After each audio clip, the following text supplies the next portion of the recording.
As me.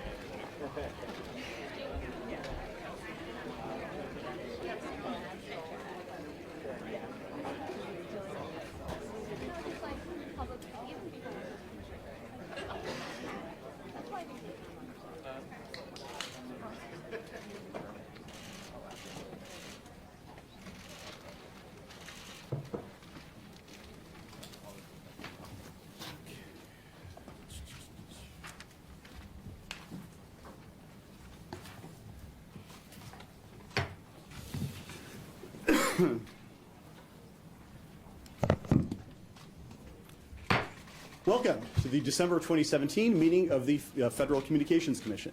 Madam Secretary, I turn the floor over to you. Thank you, Mr. Chairman. Good morning to you and good morning, Commissioners. The purpose of the Federal Communications Commission open meeting is for the Commission to consider the matters that have been duly posted in accordance with the Government in the Sunshine Act. As provided in the Commission's rules, members of the public are invited to observe, which includes attending, listening, and taking notes, but does not include participating in the meeting or addressing the Commission.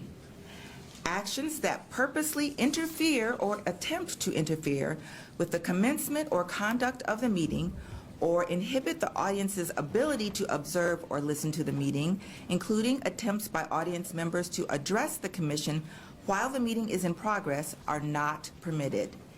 Any person engaging in such behavior will be asked to leave the building. Anyone who refuses to leave voluntarily will be escorted from the building. Additionally, documents presented to the chairman, commissioners, or staff during the meeting will not become part of the official record of any commission proceeding, nor will they require further action by the commission. If you wish to comment on an ongoing proceeding before the commission, please visit our website for more information. Thank you for your cooperation. For today's meeting, you will hear 7 items for your consideration. First, you will consider a report and order that would amend the Commission's rules to add a dedicated event code to facilitate the delivery of blue alerts over the emergency alert system and wireless emergency alert system. Second, you will consider a notice of proposed rulemaking in order to strengthen the rural health care program and improve access to telehealth in rural America. Third, you will consider a public notice seeking input on a draft program comment addressing the historic preservation review requirements for co-locating wireless communications facilities on Twilight Towers. Fourth, you will consider a declaratory ruling, report, and order that will restore internet freedom by returning broadband internet access service to its prior classification as an information service and reinstate the private mobile service classification of mobile broadband internet access service. The item also will eliminate the Commission's vague and expansive internet conduct standard, along with the bright line rules.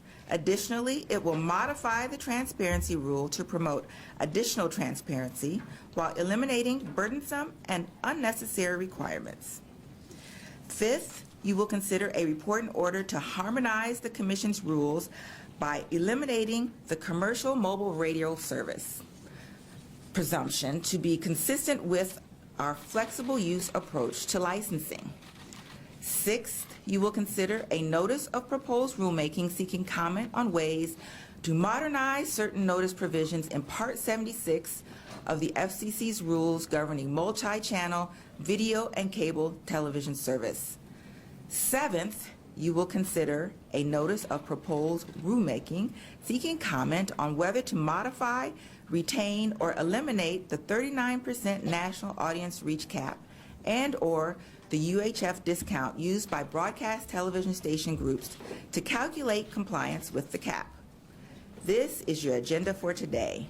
The first item today will be presented by the Public Safety and Homeland Security Bureau and is entitled Amendment of Part 11 of the Commission's Rules Regarding Emergency Alert System. Lisa Folks, Chief of the Bureau, will give the introduction. Thank you, Madam Secretary. Chief Folks, if you're ready, the floor is yours. Thank you. Good morning, Mr. Chairman, Commissioners. Happy Thursday and happy holidays. The Public Safety and Homeland Security Bureau is pleased to present a report and order that would add a new alert option called a Blue Alert to the nation's emergency alert systems. Blue alerts can be used by state and local authorities to notify the public of threats to law enforcement and to help apprehend dangerous suspects. Specifically, the order would add a new 3-character event code BLU, Blue, to the Commission's Emergency Alert System rules.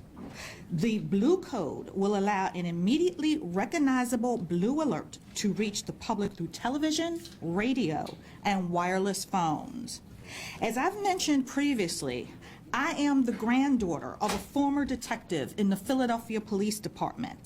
I appreciate the dangers that law enforcement officers face each day and the importance of protecting those who protect us. Order would support the Rafael Ramos and Wenjian Liu National Blue Alert Act of 2015, which was named for these two fallen New York City Police Department officers. Before we present the item, I would like to welcome the family and colleagues of the late detectives Ramos and Liu, who have traveled to be with us today. First, we will hear testimony from two family members of the late Detective Liu who are seated here, his father, Wang Tang Liu, and then Detective Liu's wife, Pa Shaw Chen, who will provide the family sentiments in English. Also seated with us is NYPD Sergeant Johnny Yin, who will serve as interpreter as needed. Next, we will hear testimony from Maritza Ramos, the wife of the late Detective Ramos. Also joining us at the table is William Bill Johnson, Executive Director of the National Association of Police Organizations, which represents about 1,000 professional police associations and units and 241,000 officers throughout the United States. It is a member of the Department of Justice's Blue Alert Advisory Group. I will now turn it over to Detective Liu's father.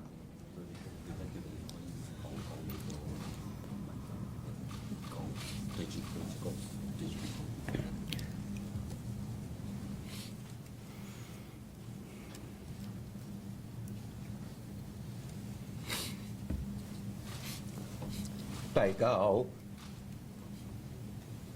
你需唔得噶？你讀完先，你讀完你好你讀完佢大家好啊！我今晚好榮幸，你哋有聽我嚟參加屯谷藍色嘅意見分享。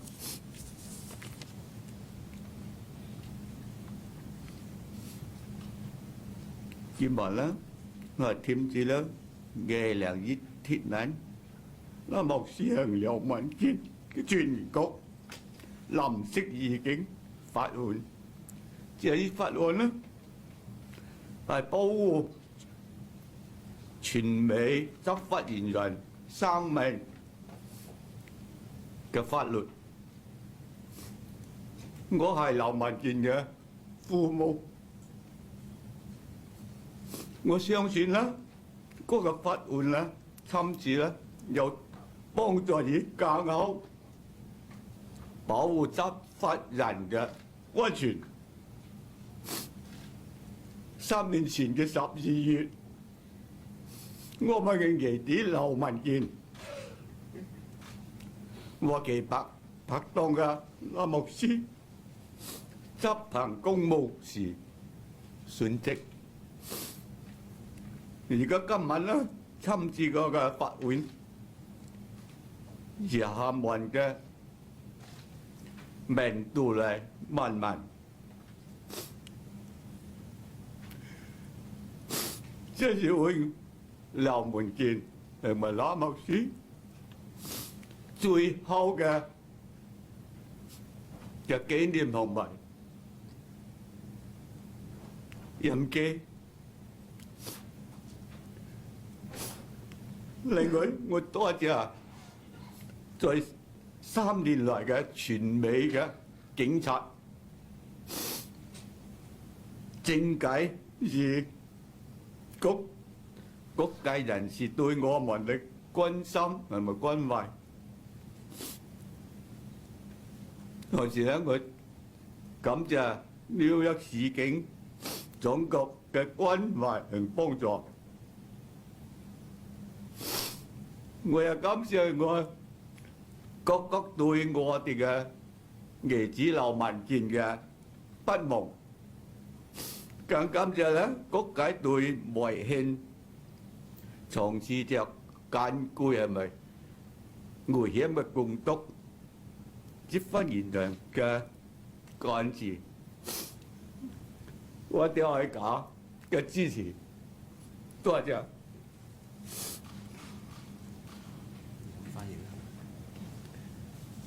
Good morning, ladies and gentlemen. First of all, I would like to thank you for having us here today. As a parent of Detective Wen Jianlu, we strongly believe this act will protect the safety of our law enforcement officers. 3 years ago, this month, my son, Wen Jian, and Detective Rafael Ramos died in the line of duty. Thank you for honoring their names in the act. This is the best way to remember them. In addition, we are also grateful to all the police elected officials and citizens who cared and helped us get through the past 3 years. We are grateful for the love and help the NYPD has given us. We thank you, everyone, for remembering our son, Wen Jianlu. We want to give special thanks to our law enforcement officers who put their lives on the line protecting us every day. God bless America. Thank you.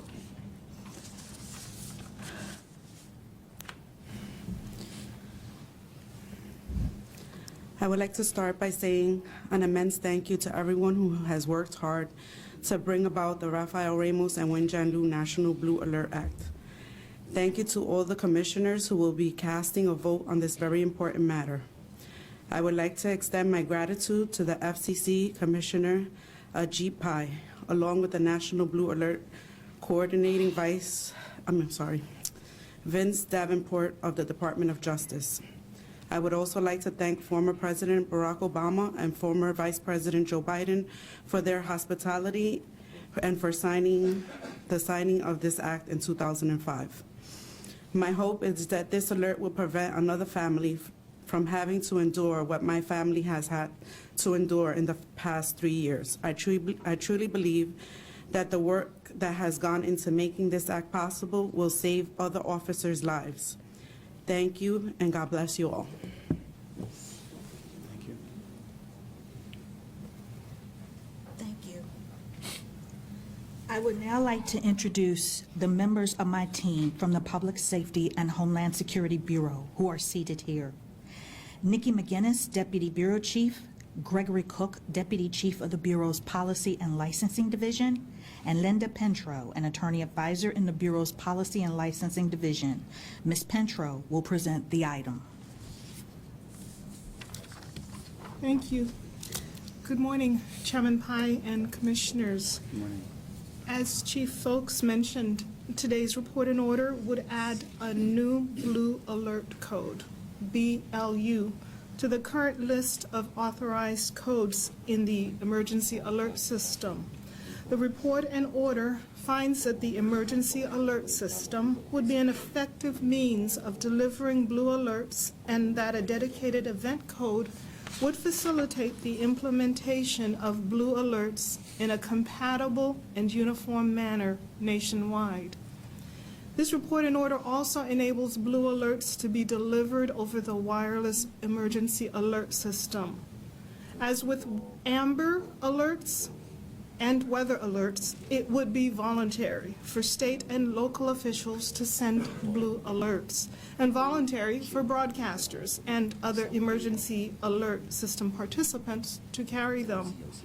Specifically, this report and order establishes that a blue alert could be issued when a law enforcement officer is missing, seriously injured, or killed in the line of duty, or there is an imminent and credible short-term threat to cause death or serious injury to an officer. The suspect must still be at large, and there must be sufficient description of the suspect for the information to be actionable. This report and order encourages stakeholders to work together voluntarily to implement blue alerts as swiftly as possible, and it sets a schedule of 12 months from the effective date of the rules to enable the delivery of blue alerts over the emergency alert system, and a period of 18 months from the effective date of the rules to enable the delivery of blue alerts over the wireless emergency alert system. This implementation schedule would ensure that all stakeholders have sufficient time to address any technical, resource, and training needs for the successful delivery of blue alerts. The Bureau recommends adoption of the item and requests editorial privileges extending only to technical and conforming edits. Thank you. Thank you, Ms. Pentro, for that presentation. Thanks as well. A heartfelt thank you to our other colleagues on the bench for your statements as well. We will now turn to comments from the bench, beginning with Commissioner Clyburn. Thank you, Mr. Chairman. Mr. Liu, Ms. Chin, Ms. Ramos. Mr. Liu, I did not need a translator to understand you this morning. I want to thank all of you for traveling to D.C. to take part in this event. Your son, your husband, served their communities with great honor, dedication, and courage. I have no real words to bring comfort to you, but I am pleased to be able to honor you in a small way with the adoption of a rule to promote an alert where there is an incredible threat against a law enforcement officer. We honor their memories this morning in taking an important step to ensure that this agency, which number one mission is public safety, that we will aid you, aid their fellow officers when they're in the line of duty. An estimated 240 million calls are made to 911 centers each year. But when the need arises for one of us to make that dreaded call for help, it is our nation's first responders, your husband and your sons, who dedicated themselves. They stepped up. The officers step up, often at great risk to their own personal safety, in order to ensure our safety. For that, we will always be indebted. So I am thankful to be able to show my support for them to you through today's order, which revises the Commission's Emergency Alert System, or EAS, rules, adding a 3-character Blue Alert event code is the most effective means to share vital information in critical situations involving the serious injury or death of a law enforcement officer in their line of duty. It is our most effective means to provide aid to an officer who may be missing in the connection with his or her duties, or an imminent or credible threat that an individual intends to cause serious injury to or to harm a police officer. These words on the page seem so easy to read before meeting you this morning. But it is important that we do our part as a commission to update this EAS system to facilitate broader dissemination of information that can help keep our first responders safe. And as the City of New York and the National Association of Broadcasters have pointed out, issuing the Blue Alert via this EAS system has the added benefit of further protecting the public from violent suspects. Now I want to thank Lisa, Linda, the Public Safety Homeland Security Bureau for their work on this important item. But I want to thank the 3 of you, supported by your law enforcement family, for coming here and reminding us of just how important, how vital our work is, our commitment is to each and every one of you and this entire nation. Thank you very much, Mr. Chairman. Thank you, Commissioner. Commissioner O'Reilly. Thank you, Mr. Chairman. I associate myself with my colleagues' good comments there. Mr. Liu, I think you demonstrated to everyone that communications is more than just words. Hopefully our action today provides some small comfort to your family in this immense loss. I'll submit my longer statement, but suffice it to say, I hope and think that we should all pray that the need for this new code never arises. Thank you, Mr. Chairman. Thank you, Commissioner. Commissioner Carr. Thanks. I also join my colleagues in the sentiments they've expressed this morning. Thank you all for being here today. With this order, the FCC does its part to help promote the safety of our nation's law enforcement officials and the communities they serve. Last year, 135 officers were killed in the line of duty. In many of the cases, the perpetrators posted imminent and credible threats to law enforcement officials ahead of time on social media, and some of them may have been thwarted by a coordinated national Blue Alert network. In 2015, Congress directed the Attorney General to create such a network within the Department of Justice and to support state and local law enforcement as they work to develop and implement Blue Alert plans. But the lack of a dedicated event code is one of the primary obstacles to more states using Blue Alerts. Indeed, the DOJ's COPS office has stated that creation of such a code is the single greatest need of the National Blue Alert Network.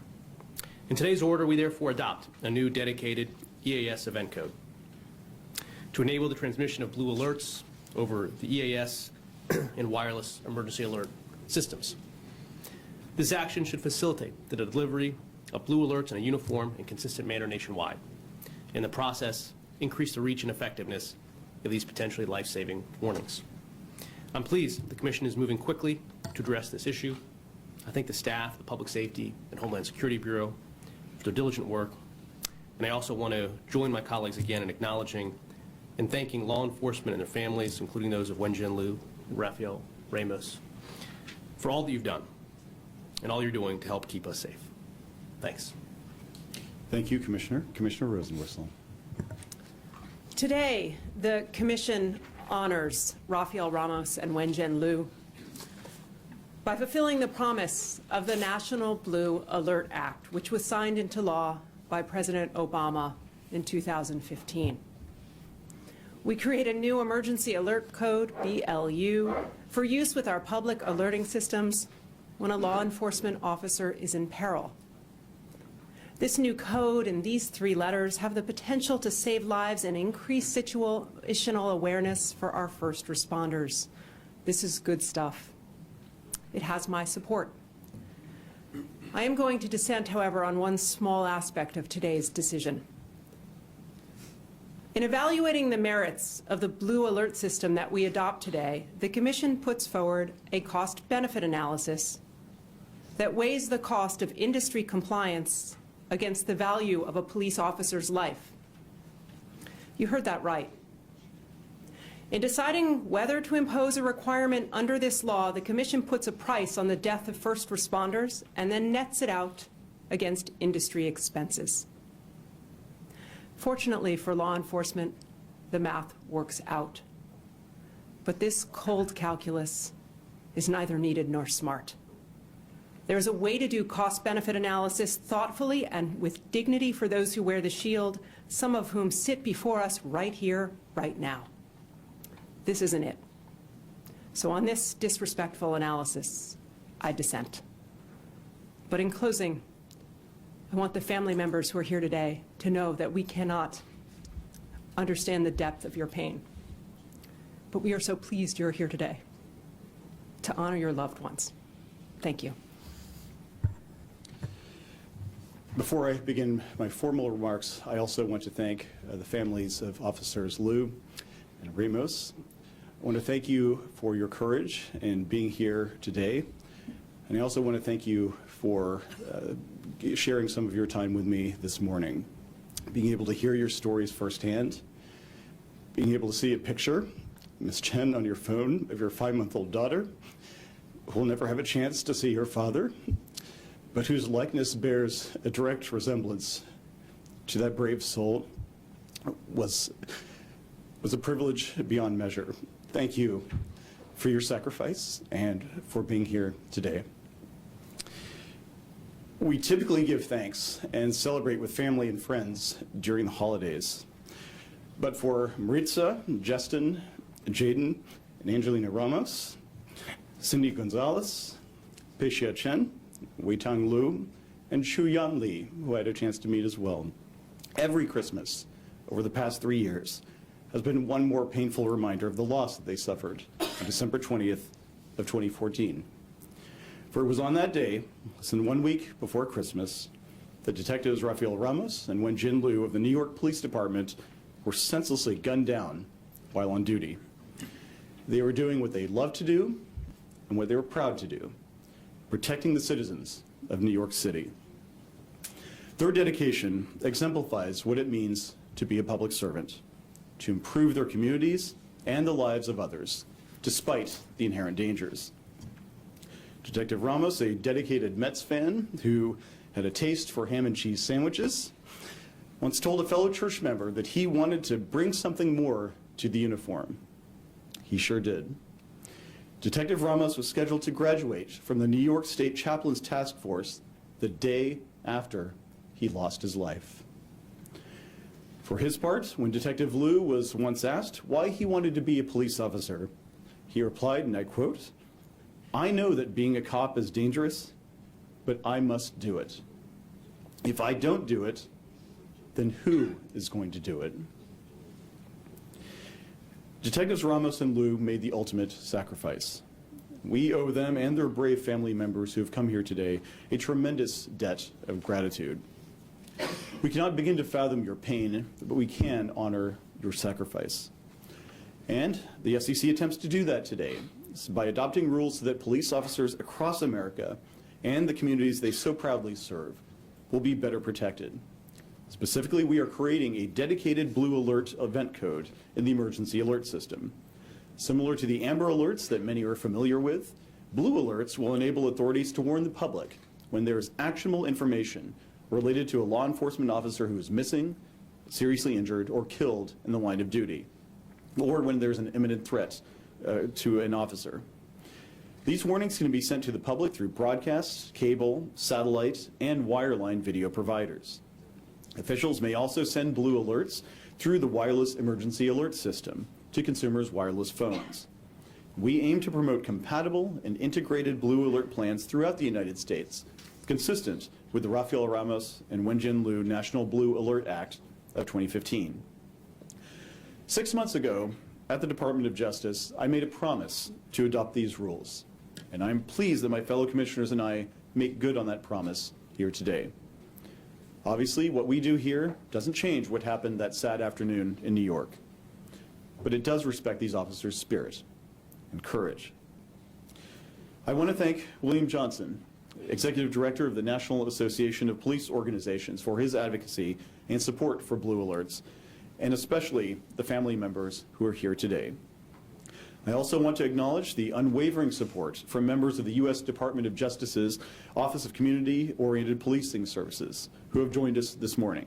Acting Director and National Blue Alert Coordinator Russell Washington, Deputy National Blue Alert Coordinator Vince Davenport, Senior Counsel to the Director Shanetta Cutler, and Blue Alert Team Leader Tracy Johnson-Farrell. I also want to extend a special thanks to Deputy Chief Thomas Burns, Commanding Officer of the NYPD Employee Relations Section, and his staff, Lieutenant Deborah Lott, Sergeant Patrick Whalen, and Officer Frank Russo. Each of them plays a very important role in consoling grieving family members of fallen NYPD police officers. I'm also grateful to Detective Jose Falero and Sergeant Johnny Yin from the NYPD for safely escorting our guests this morning all the way from New York. And last but not least, for their tireless efforts and dedication to keeping the American people safe, I want to thank our fantastic staff of the Public Safety and Homeland Security Bureau: Rochelle Cohen, Greg Cook, Lisa Folks, Nikki McGinnis, Linda Pintro, Austin Randazzo, and James Wiley, and Anjali Singh and David Horowitz from the Office of General Counsel. Thank you for all you've done to get us to this step today. With that, we will call for a vote. Commissioner Clyburn. Aye. Commissioner O'Reilly. Aye. Commissioner Ricard. Aye. Commissioner Rosenworcel. Approve in part, dissent in part. The chair votes aye. The item is adopted with editorial privileges granted as requested. Thanks to all of you for your presentation and for your dedication to this effort. Your memory will not, their memory will not be forgotten. Thank you. Madam Secretary, please announce the next item on today's agenda.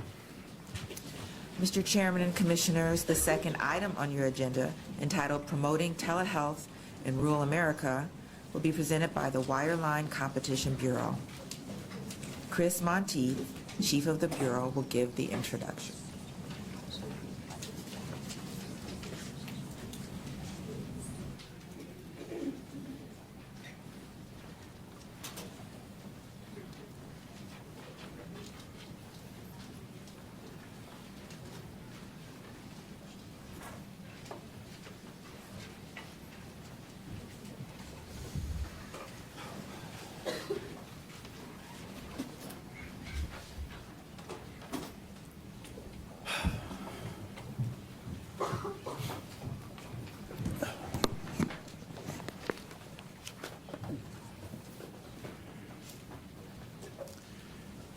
Thank you, Madam Secretary. Ms. Monteith, if you and your team are ready, the floor is yours.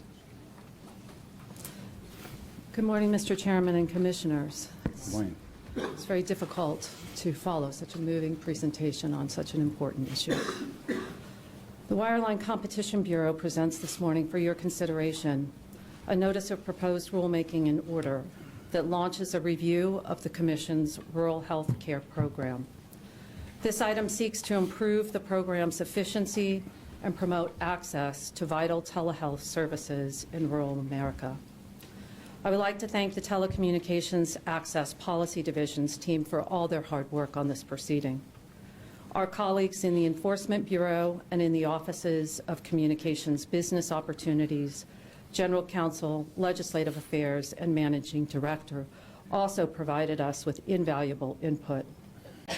With me at the table are Trent Harkrader, Associate Bureau Chief, and from WCB's Telecommunications Access Policy Division, Ryan Palmer, Division Chief, Radhika Carmarker, Deputy Division Chief, Sumitra Das, Telecommunications Analyst, and Preston Wise, Attorney Advisor. Preston will present the item. Thank you. Good morning, Mr. Chairman, Commissioners. The FCC's Rural Healthcare Program supports access to vital communications and telehealth services in rural areas, helping those in remote communities access high-quality healthcare and overcome the challenges of hospital closures and shortages in medical professionals. For the second year in a row, however, program demand is likely to exceed available support, leaving participating healthcare providers with unanticipated funding reductions.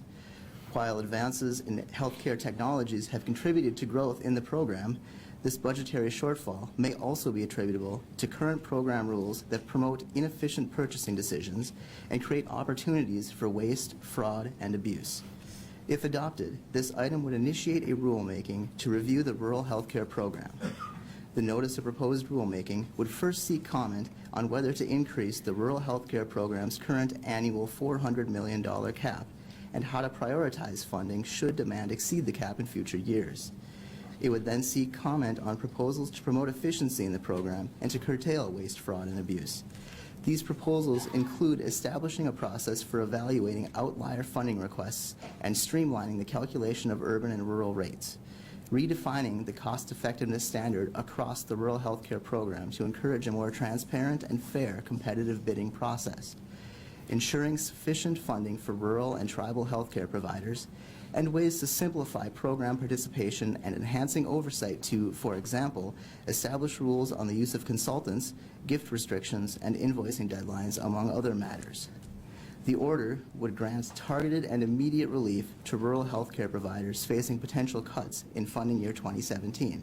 Specifically, it would waive the rural healthcare program's cap on a one-time basis by instructing USAC to carry forward any unused program funds from prior funding years for use in funding year 2017, and it would enable service providers to voluntarily reduce their rates for qualifying funding year 2017 requests while keeping constant the support amount provided by the Universal Service Fund. The Bureau recommends adoption of this item and requests editorial privileges extending only to technical and conforming edits. Thank you, Mr. Wise and Ms. Monteith. We'll now turn to comments from the bench, beginning with Commissioner Clyburn. When a patient is presenting symptoms of a stroke, physicians have a saying, time is brain. Minutes can make the difference between full recovery and severe permanent damage. That is why the University of Virginia hospital system has put telestroke functionality in ambulances.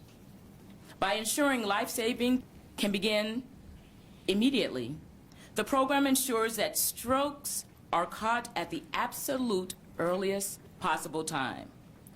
This advanced technology would not have been deployed organically, according to the system's director of telehealth.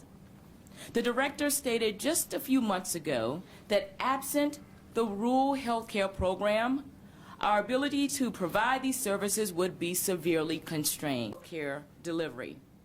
Unfortunately, as the FCC's own Connect to Health Task Force has found, most of the counties with the worst access to primary care physicians are also the least connected. And this holds true in both urban and rural areas. That vulnerable grandmother who spends over 2 hours on that local bus system to see a doctor can benefit just as much from telehealth as her rural counterpart. We need to do better as a country, and that can start with a fresh look at our rural healthcare program. Everyone stands to benefit if this program matches the needs of healthcare providers with the patients who rely on them. That means looking at everything from top-line funding levels to the nuts and bolts of program administration. The potential here is huge if we simultaneously reduce healthcare expenditures and improve patient outcomes, but we must get it right. That is why I am pleased my colleagues agreed to include further lines of questioning in the notice of proposed rulemaking. We expand the inquiry to seek comment on how we can incorporate what we have learned from our Connect to Health Task Force. We look at how best to improve transparency and on how to equitably administer the program in the event funding requests cause us to hit the cap yet again. And we look to understand whether and how to support remote monitoring consistent with our statutory mandate. I always say that we need to make the business case for each and every one of our policies. This rural healthcare program is one where making the business case is incredibly easy. The program saves lives, it reduces costs, and results in a healthier nation. Telemedicine consults with high-risk mothers result in almost 40% reduction in the amount of infant days in NICU. And it is here especially, and I have a personal story to tell about this with a nephew who looks fabulous today but spent 3 months of his life in NICU, where the value proposition is both precious and crystal clear. This item has my enthusiastic report, so I thank the Wireline Competition Bureau for your thoughtful work on reforming the Rural Healthcare Fund. I look forward to continuing to engage with you as we move towards an order that will be a major driver in improving access and outcomes when it comes to healthcare, telehealthcare, telemedicine in America. Thank you. Thank you, Commissioner, and for your leadership on the Connect to Health Task Force. Thank you for your support in that. Absolutely. Commissioner O'Reilly. Thank you, Mr. Chairman. I'll submit a longer statement, but I've seen firsthand the role that the Rural Health Care Program can play in promoting the health and safety of Americans in some of the more and most remote parts of the country. One of my first trips as a new commissioner was to Alaska, a telemedicine pioneer and a hotspot by necessity. As I traveled to isolated villages accessible only by air, I saw health aides use what I've called technology triage to access and assess patients and forward relevant health information to larger facilities in regional cities in Anchorage. While that experience helped illustrate the benefits of the program, I've also had a chance to witness its shortcomings. For years, regulators and recipients complained that the program was underutilized, meaning that it didn't spend every last dollar allowed under the budget cap. Therefore, a prior commission expanded the program to include broadband and marketed the heck out of it. Pushing dollars out the door quickly took precedence over cost effectiveness, and not surprisingly, spending increased rapidly. To be sure, most of this funding has been used for intended purposes, to provide discounted connectivity to rural healthcare providers, improving access for more consumers. However, in some cases, it has been used to buy more capacity than what's actually needed, overbuild other rural providers, and connect sites that were not originally intended to be part of the program. I implored the last commission to put a plan in place, the last chairman, to put a plan in place to address the spending increases, but my requests were ignored. Now, demand exceeds the cap, and we are left playing catch-up. However, that cannot be an excuse to spend more and reform later. Fortunately, the notice seeks comment on ways to root out inefficiencies and target support where it's needed most. Indeed, I am pleased to see cost-saving ideas from other programs included in the notice. In particular, the item seeks comment on excluding certain expenses outright, examining whether these services are used and useful, and capping or limiting support that exceeds a specific threshold or reasonable comparability benchmark, issues I've spent a great deal of time on in the high-cost program. In fact, I think we're getting real close to announcing new limitations on the extraneous uses of ratepayer funding by rate of return providers. The item also seeks comments on prioritizing certain areas, including based on economic need, which sounds a lot like the means testing concept that Commissioner Clyburn and I have urged the Commission to at least seek comment on in the high-cost program. At the same time, the notice does ask about increasing the spending cap above the current $400 million. I have several concerns with such approach. As a threshold matter, it is my hope that improving program efficiency and targeting of the funds will alleviate or at least decrease the need for more of it. In addition, there seems to be an underlying assumption by some that the budget should be set solely by healthcare demand. That is simply not the right approach. We are not a healthcare agency, and we aren't even part of that realm.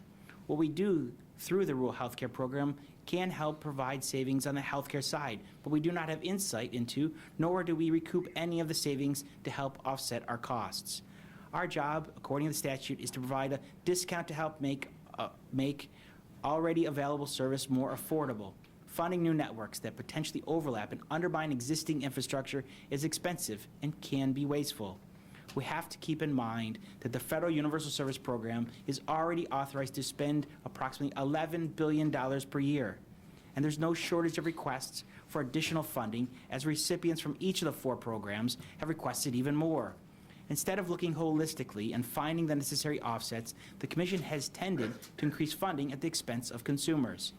It is time for the Commission to decide how much we reasonably and justifiably should take from ratepayers, then set an overall budget for USF and individual program budgets accordingly. Just recently, some suggested that a separate Commission action was akin to taxing on consumers. But this is actually one, if not officially labeled as one. Hardworking Americans and businesses are charged extra fees on their phone bills in order to fund these programs. There must be a limit on how much we are willing to take from them, no matter how meritorious the spending could be. So let me be clear. I will be extremely reluctant to increase the budget for the rural health care program in any final item without corresponding spending reductions elsewhere. I thank the chairman and the staff for working with me to include additional questions on the impact of funding increases on consumers. I'm also pleased that the order makes clear that any price reductions undertaken by service providers to help address the current shortfall will be completely voluntarily. I vote to approve. Thank you, Commissioner. Commissioner Carr. Thanks. At the FCC, we are focusing a lot of our efforts on closing the digital divide. One area where that divide is particularly stark is healthcare. Americans living in rural communities are falling behind when it comes to the availability of high-quality care. It's difficult to impossible to find specialists in many rural communities, and even basic care is often out of reach as we see rural hospitals closing by the dozen across the country. The FCC's Rural Healthcare Program can help make a difference. This program uses money that consumers pay into the Universal Service Fund to subsidize the costs of connectivity that consumers in rural communities need for telemedicine and other advanced healthcare services. But unfortunately, this program is not living up to its potential. Our rules and the incentives they create are not serving the best interests of rural healthcare providers, the communities that depend on them, or the consumers that pay into the Universal Service Fund. At a time when the program is more important than ever to a growing number of rural communities, it's been heading in the wrong direction. In what is known as the telecom portion of the program, we've been spending more money to serve fewer and fewer healthcare institutions. Over the last 3 years, for example, the number of participants in the program dropped by 36%, while requests for funding grew by more than 67%. This means that limited program dollars are starting to concentrate in a small number of healthcare providers that are receiving increasingly large subsidies. Indeed, in 2016, just 5% of the participating healthcare providers received more than half of the available support. In addition to concentrating USF support in fewer communities, the program's trend lines are unsustainable for another reason. It does not encourage or incentivize prudent spending. The 5% of providers that now receive the lion's share of support are getting discounts of over 99% on their services. And the effective program discount has risen from 72% in 2011 to 95% last year. It's no surprise then that demand exceeded the program's budget for the first time in 2016, and that we're expecting to see the same outcome in 2017. So I'm glad the Commission is launching this proceeding to review the program. It's important that our rules incentivize the wise and prudent spending of program funds while ensuring that more Americans, regardless of where they live, have access to advanced telehealth services.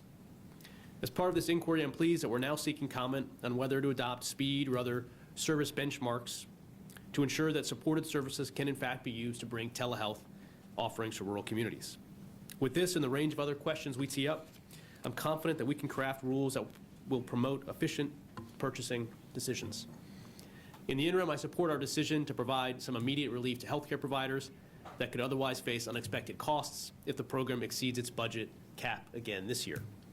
By waiving our rules, we allow service providers to voluntarily reduce their rates, which can help ensure that rural communities continue to receive service.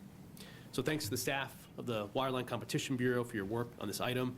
It has my support, and I look forward to reviewing the record as it develops. Thank you, Commissioner. Commissioner Rosenworcel. I've seen the future through a pair of virtual reality goggles as alarms were blaring in my ears and supervising physicians were urging me to administer CPR in order to save a patient. Now, I'm not a doctor, nor do I play one on television, but I got to see the future of medical care at the Simulation Training and Education Lab in Northwest Washington, where video game developers work hand in hand with researchers and clinicians to develop training for the MedStar health system. It turns out virtual reality can improve training by leaps and bounds, reducing real-world errors and improving patient outcomes. This is especially true for practitioners in rural and remote areas who lack the resources for regular in-person consultation and training with colleagues. But virtual reality requires bandwidth, and lots of it. Yet today, the Commission program dedicated to ensuring that that bandwidth reaches rural healthcare providers is stretched thin and about to break. There's an honest reason for that.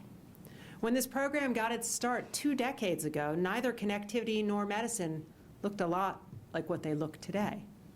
Virtual reality, prescription vending machines controlled by doctors at a distance, and electronic health records were really just the stuff of science fiction. But as I saw at the lab in Washington, today, these things have become standard medical training and practice.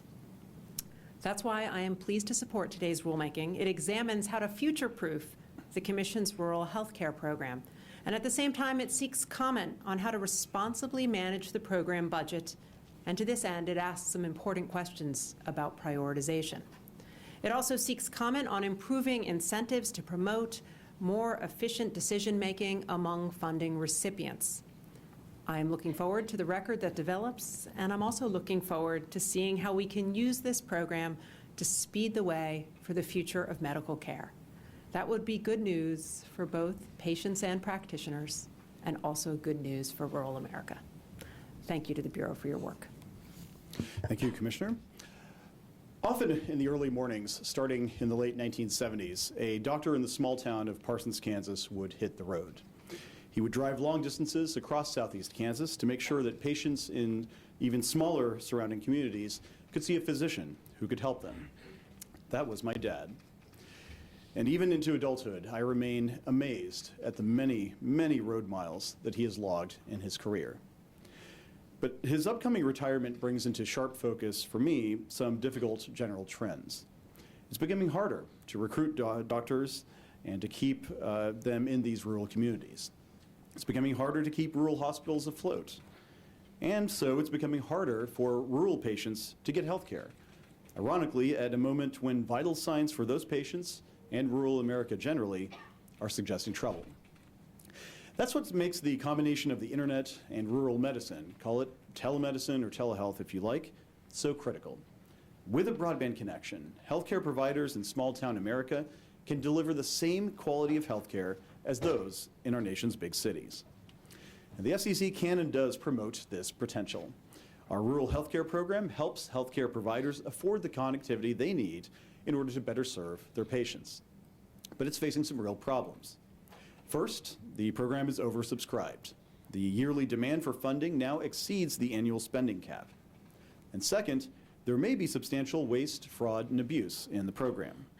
Recent enforcement activity has shown that it is all too easy for unscrupulous companies to manipulate the system for their own profit at the expense of the American taxpayer and the rural healthcare providers that truly need support. So in this notice, we tackle 2 key issues.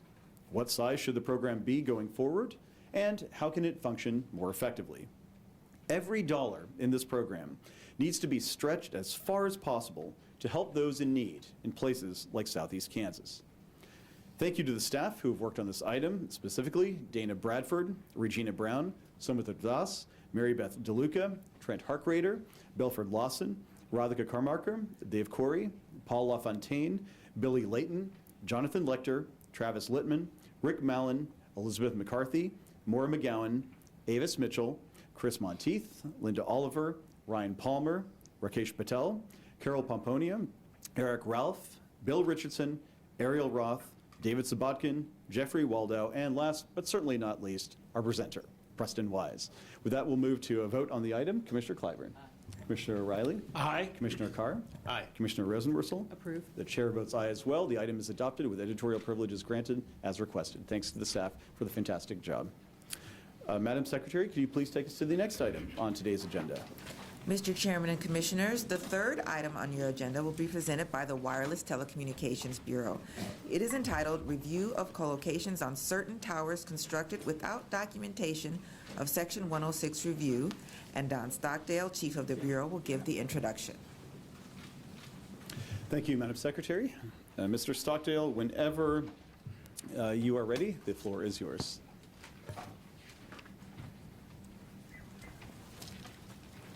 Good morning, Mr. Chairman, Commissioners. I am pleased to present to you a public notice seeking comment on a plan to exclude from routine historic preservation review the co-location of wireless communications equipment on certain towers known as twilight towers. I'm joined at the table today by Suzanne Tétrault, Garnet Hanley, Jeff Steinberg, and Dan Margolis.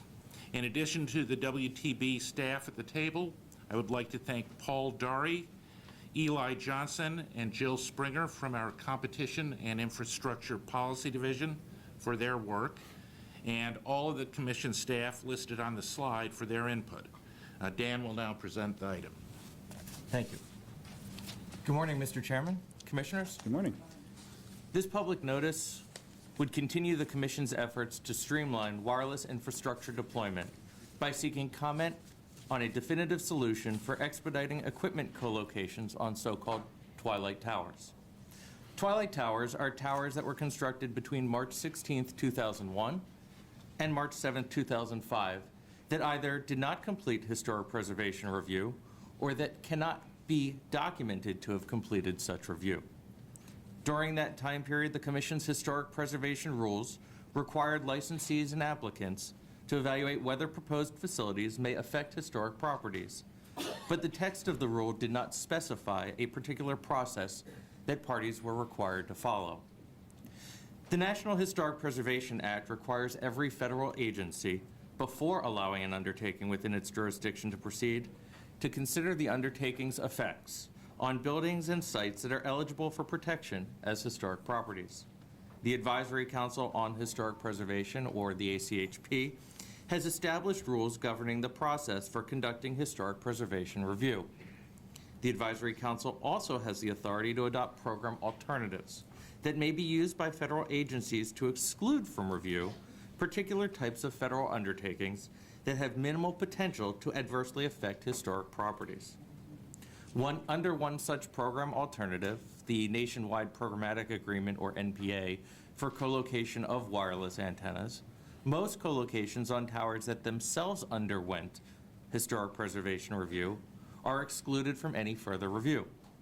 But since twilight towers lack the documentation of any prior review, co-locations on twilight towers are not eligible for the co-location NPA's exclusion from historic preservation review.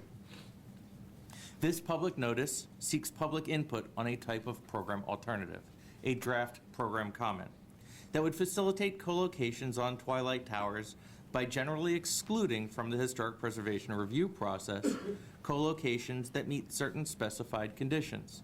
If adopted by the Advisory Council on Historic Preservation, this draft program comment would make potentially thousands of existing twilight towers available for co-locations without the need for either the co-location or the underlying tower to complete historic preservation review. The draft program comment thus treats these twilight towers like older towers constructed before March 16, 2001, which are already excluded from the historic preservation review process. The Wireless Telecommunications Bureau recommends adoption of this item and requests editorial privileges to make technical or conforming edits. Thank you. Thank you. Mr. Margolis will now turn to comments from the bench, beginning with Commissioner Clyburn. Thank you. Our best estimates show today that there are just over 4,000 twilight towers across the United States. To those outside of the world of the communications bar, be happy. Sorry, those in the communications bar. These are wireless towers for which the historic preservation may or may not have been completed. Now, I am sure that those who worked on the 2001 and 2005 nationwide programmatic agreements could not have imagined that mysterious and frustrating questions about the legality of these towers would be the subject of a 2017 proceeding. Nevertheless, as someone's phone goes off, yes, I did tell on you, the approach we are taking through today's public notice seeks to resolve what has become a confounding issue. Program comments present an alternative, streamlined procedure for a co-location applicant to comply with historic review requirements. In 2013, as acting chair, I saw firsthand how effective program comments could be when I directed the staff of the Wireless Telecommunications Bureau to prepare and release one to address towers to deploy positive train control communications. It is important that we design program comments to ensure that tribal nations have a full opportunity to participate in the review of a proposed co-location. In our April 2017 NPRM on facilitating wireless infrastructure deployment, we discussed how tribal nations have expressed concern that some of the Twilight Towers, which were constructed between 2001 and 2005, may have effects on properties of religious and cultural significance. So I am glad that this program comment makes clear that a tribal nation may request direct government-to-government consultation with the FCC at any time with respect to a Twilight Tower or co-location. I thank the Bureau for their work on this proceeding, and will ask forgiveness to the Bureau Chief for letting everyone know that that was his phone that went off. Fortunately, no one's watching, right? Thank you, Commissioner. Commissioner O'Reilly. Thank you, Mr. Chairman. None of us currently on the Commission caused the Twilight Tower situation, which originated back in the early 2000s. Instead, we get the job of cleaning up the mess. Today, we take a decisive first step to do just that. Once complete, our resulting actions will expedite certain antenna co-locations, reduce the need for additional macro tower construction and placement, facilitate the expansion of wireless networks, including FirstNet, and improve the wireless experience for consumers. Having toiled on this issue for several years, I'm well aware of some differing perspectives and views on what best to do with Twilight Towers. Over that time, I've explored assorted options and participated in countless conversations over possible solutions, seeking resolution while demanding a realization of the realities. I've pushed Commission staff, many of whom are no longer here to see this conclusion, to expedite consultations and craft a draft order expeditiously. And I know there have been endless discussions, consultations, negotiations, workshops, and conferences with staff and stakeholders over the years that never resulted in a resolution of the problem. All of this preceding work, however, has led us to this public notice, and I want to thank the Chairman and Commissioner Carr for their leadership in making this issue one of the early action items for removing infrastructure barriers. This PN is an incredibly positive step forward to address the regulatory purgatory faced by those owning so-called Twilight Towers. These towers, some 4,300 or so by most estimates, as Commissioner Clyburn highlighted, have been in operation bringing wireless service to American people for somewhere between 12 and 16 years. At the same time, owners of these towers, many of which have been since sold, have been stuck, unable to accept co-locating partners while policymakers wrestle with the fact that the requisite historic preservation reviews were not documented. In fact, it is estimated these towers could accommodate an additional 6,500 antennas. Consumers have been prevented from the many benefits from fully loaded towers, including increased network coverage. Since I'm aware of no one that possesses a time machine in order to go back and conduct the reviews pursuant to Commission rules in place today and not back then, we must operate in the present with the facts as they are, not how we may like them to be. Basically, these towers already exist, and in most cases, tough one there, were never subject to a complaint. It would take millions of dollars and years to create a list of all the Twilight Towers and have them individually reviewed. And in the meantime, these towers would continue to be underutilized to the detriment of consumers. With this in mind, as well as the realization that the Commission will not undertake enforcement action against tower owners for the uncertainty caused by our own doing, the public notice takes the most appropriate action by establishing a draft program comment for consideration by the ACHP.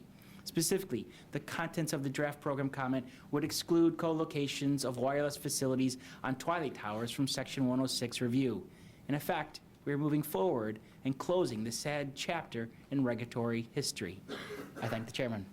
Thank you, Commissioner O'Reilly. Commissioner Carr. Thanks.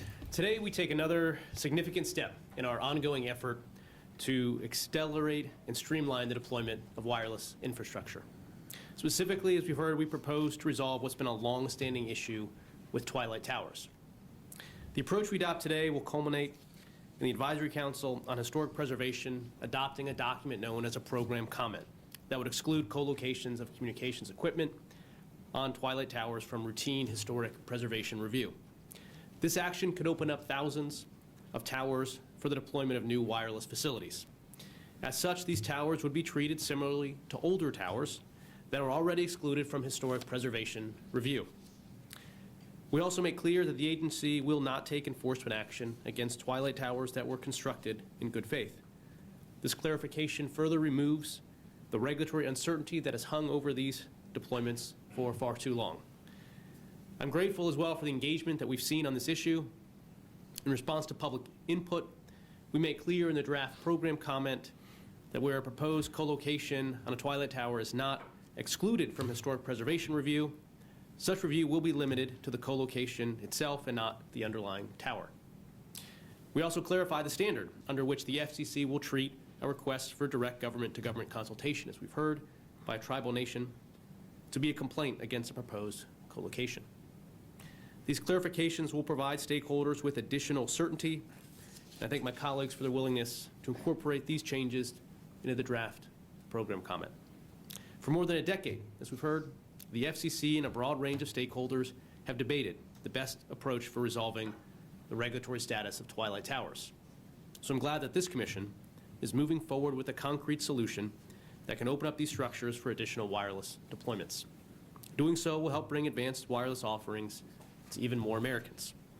So I thank the staff of the Wireless Telecommunications Bureau for their hard work on this item and for their broader efforts to streamline the deployment of wireless infrastructure. I look forward to continuing to make progress on these issues in the months to come. Thanks. Thank you, Commissioner. Commissioner Rosenworcel. For too long, towers built during the twilight period have been caught in a regulatory quagmire.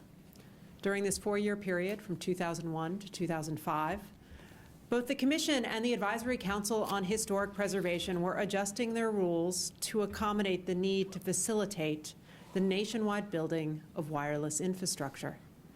But before any new policies were put in place, towers were put in the ground, and ever since, these facilities have been stuck in regulatory limbo. Today's proposal doesn't offer the time machine that Commissioner O'Reilly talked about, but it does try to bring an end to this ambiguity and make these towers available for co-location without sacrificing the ability to entertain meaningful objections or engage in tower-specific mitigation. This approach can benefit the First Responder Network Authority and other broadband providers seeking to swiftly deploy new infrastructure. It also can further historic preservation goals by limiting the need for additional towers. But I do think we still have a long way to go to honor our federal trust responsibility to tribal communities impacted by towers constructed during the twilight period. I concur today because I believe that our effort here is well-intended, but falls short of what is required. If we proceed with this draft proposal, I think we need to simultaneously update the Commission's statement of policy on establishing a government-to-government relationship between the agency and federally recognized tribes. This document has not been revisited since it was adopted more than a decade and a half ago.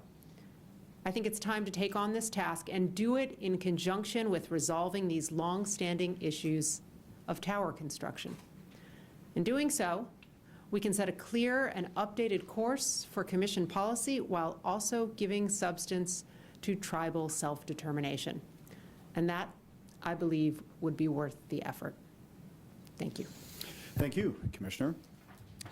Similar to the vampires in the Twilight series, for many of us at the Commission, Twilight Towers has seemed like an issue that simply would never die.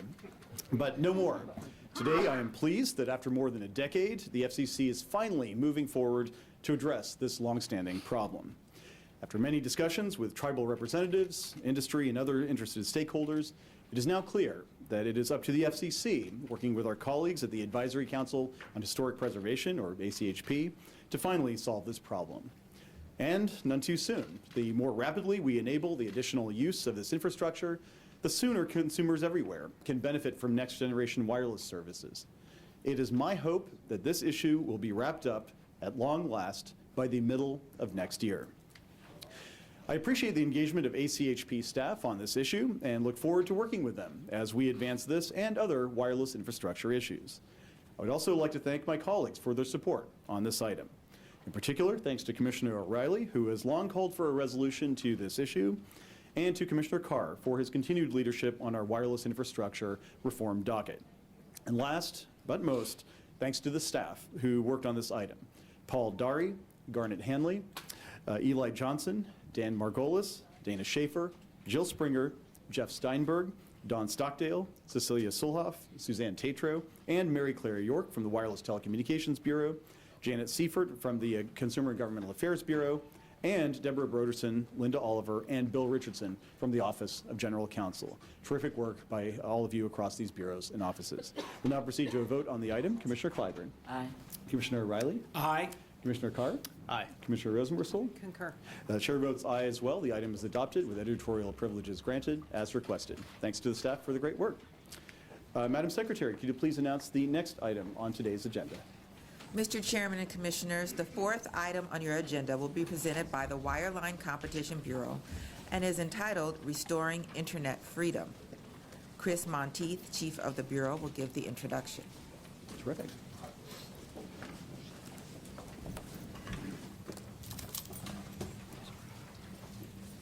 Ms. Monteith, whenever you're ready, the floor is yours.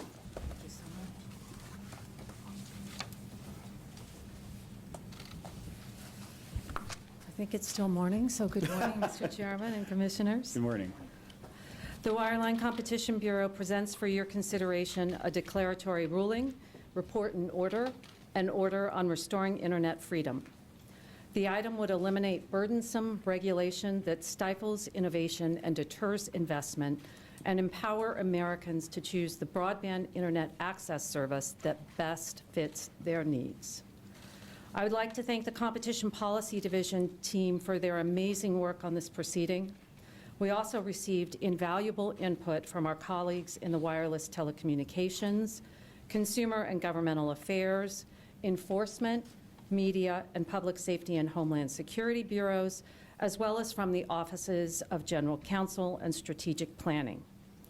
Seated at the table with me from the Wireline Competition Bureau are Madeline Finley, Deputy Bureau Chief, Eric Ralph, Chief Economist, Daniel Kahn, Division Chief, Competition Policy Division, Melissa Kirkle, Assistant Division Chief, CPD, and Deborah Salins, Attorney Advisor, CPD. Joining me at the table from the Wireless Telecommunications Bureau are Don Stockdale, Bureau Chief, and Neshe Gundelsberger, Deputy Bureau Chief, and from the Office of Strategic Planning, Jerry Ellig, Chief Economist. Deborah will now present the item. Good morning, Mr. Chairman and Commissioners. Morning. This declaratory ruling, report and order takes several actions to restore Internet freedom.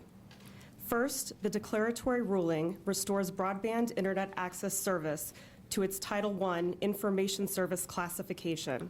The item finds that reclassification as an information service best comports with the text and structure of the Communications Act, Commission precedent, and the Commission's policy objectives. In doing so, the item ends heavy-handed, utility-style regulation of the Internet in favor of a light-touch framework which worked for decades prior to 2015. The declaratory ruling also reinstates the private mobile service classification of mobile broadband internet access service and returns to the Commission's definition of interconnected service that existed prior to 2015.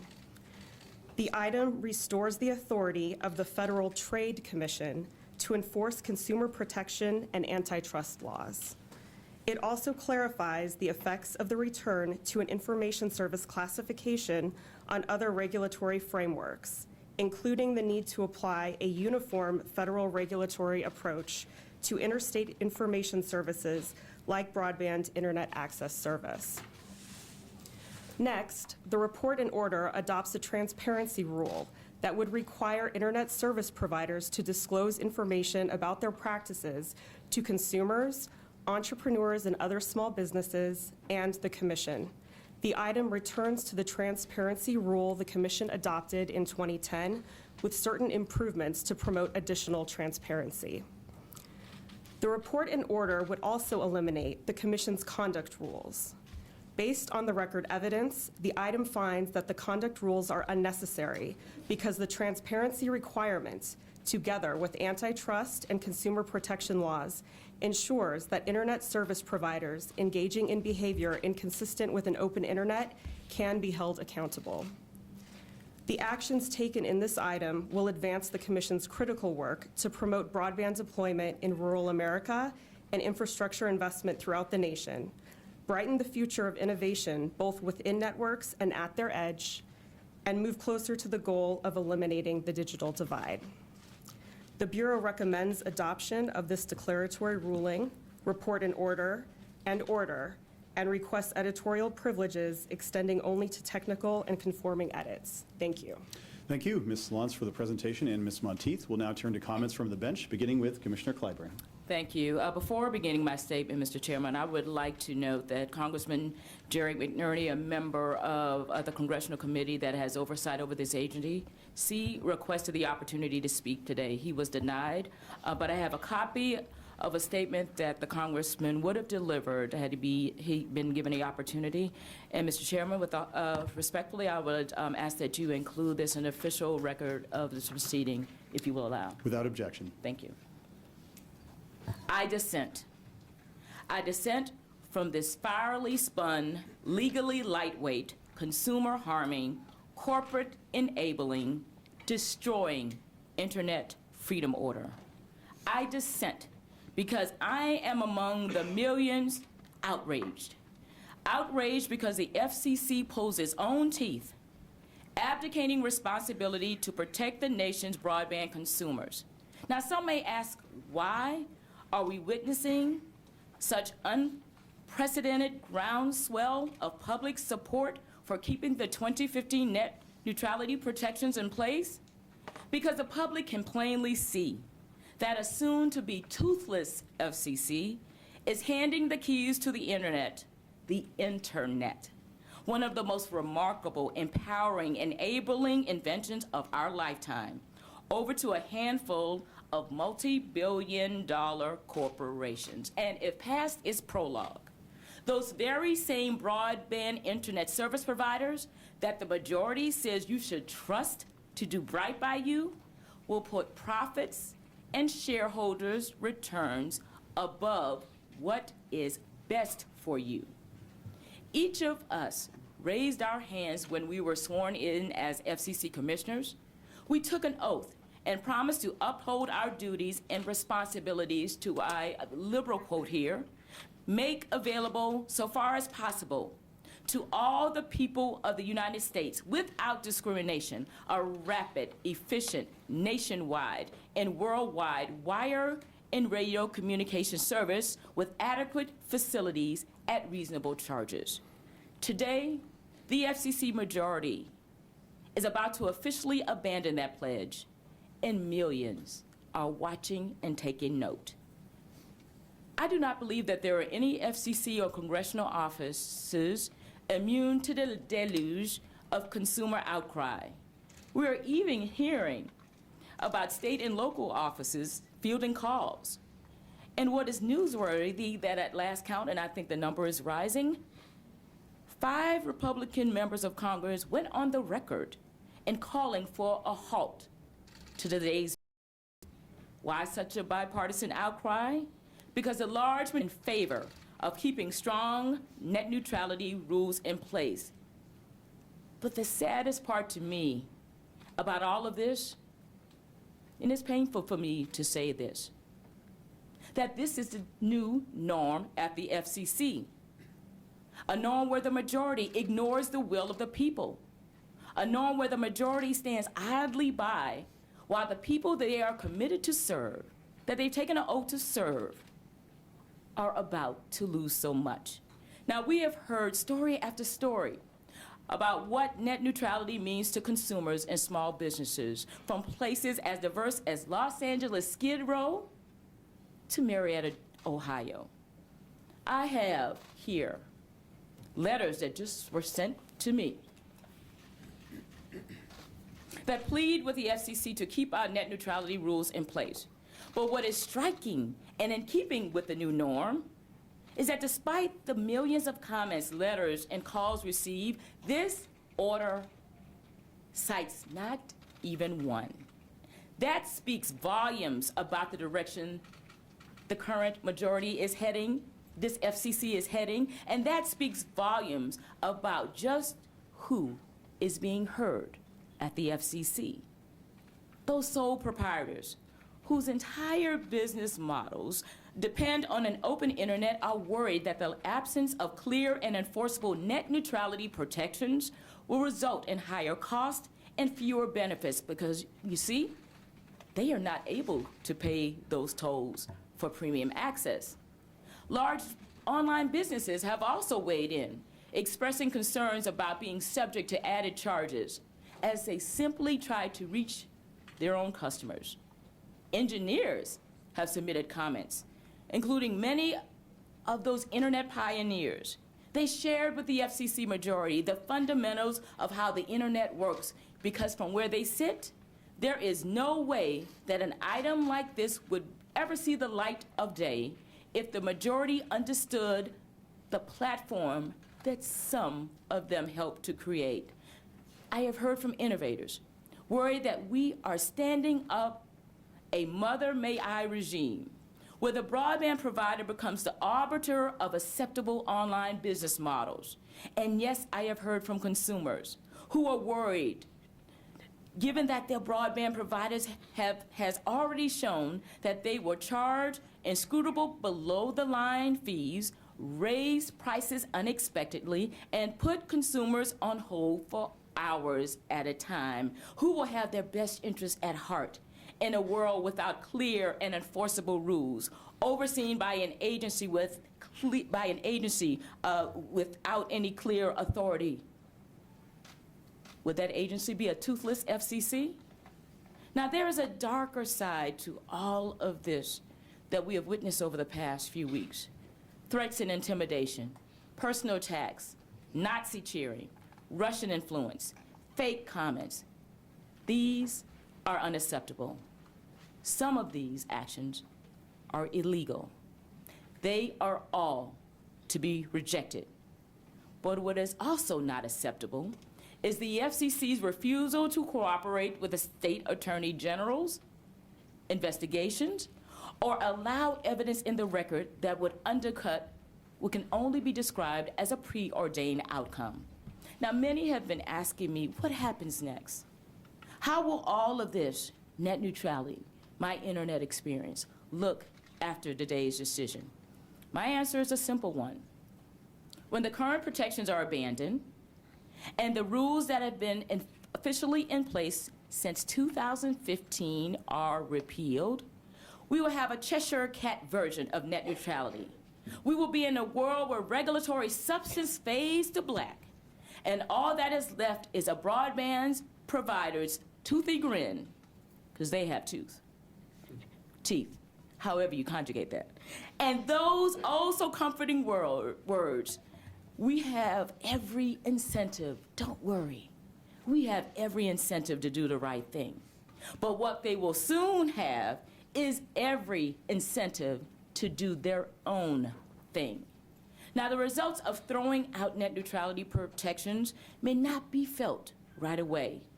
Most of us will get up tomorrow morning, get ready for work, and over the next week, wade through what would be, no doubt, hundreds of headlines. We will grow tired of those hundreds of headlines. We will grow tired hearing from endless prognosticators, and we will quickly submerge ourselves into a sea of holiday bliss. But what we have wrought today will one day be apparent, and by then, when you really wake up and see what has changed, I fear it may be too late to do anything about it, because there will be no agency empowered to address your concerns. This item insidiously ensures that the FCC will never be able to fully grasp the harm it may have unleashed on the internet ecosystem. And that inability might lead decision makers to conclude that the next internet startup that failed to flourish, that attempted to seek relief by whatever authority may or may not be in charge, with many teeth they might have left, simply that maybe they just had a bad business plan, when in fact, the actual culprit was the absence of a level playing field online. Particularly damning is what today's repeal would mean for marginalized groups, like communities of color, that rely on platforms like the internet to communicate. You see, traditional outlets rarely, if ever, consider their issues or concerns worthy of coverage.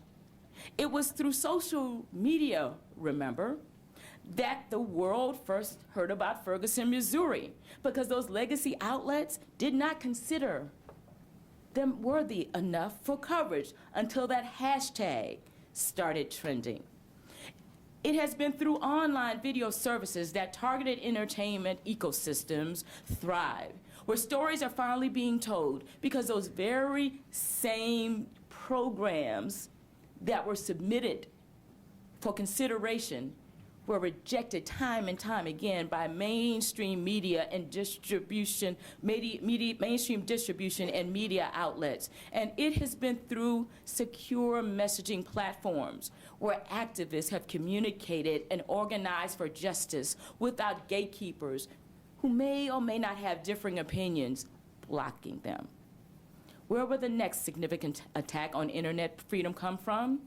Maybe from a broadband provider allowing its network to congest, making a high traffic video provider ask what more can it pay to make that pain go away?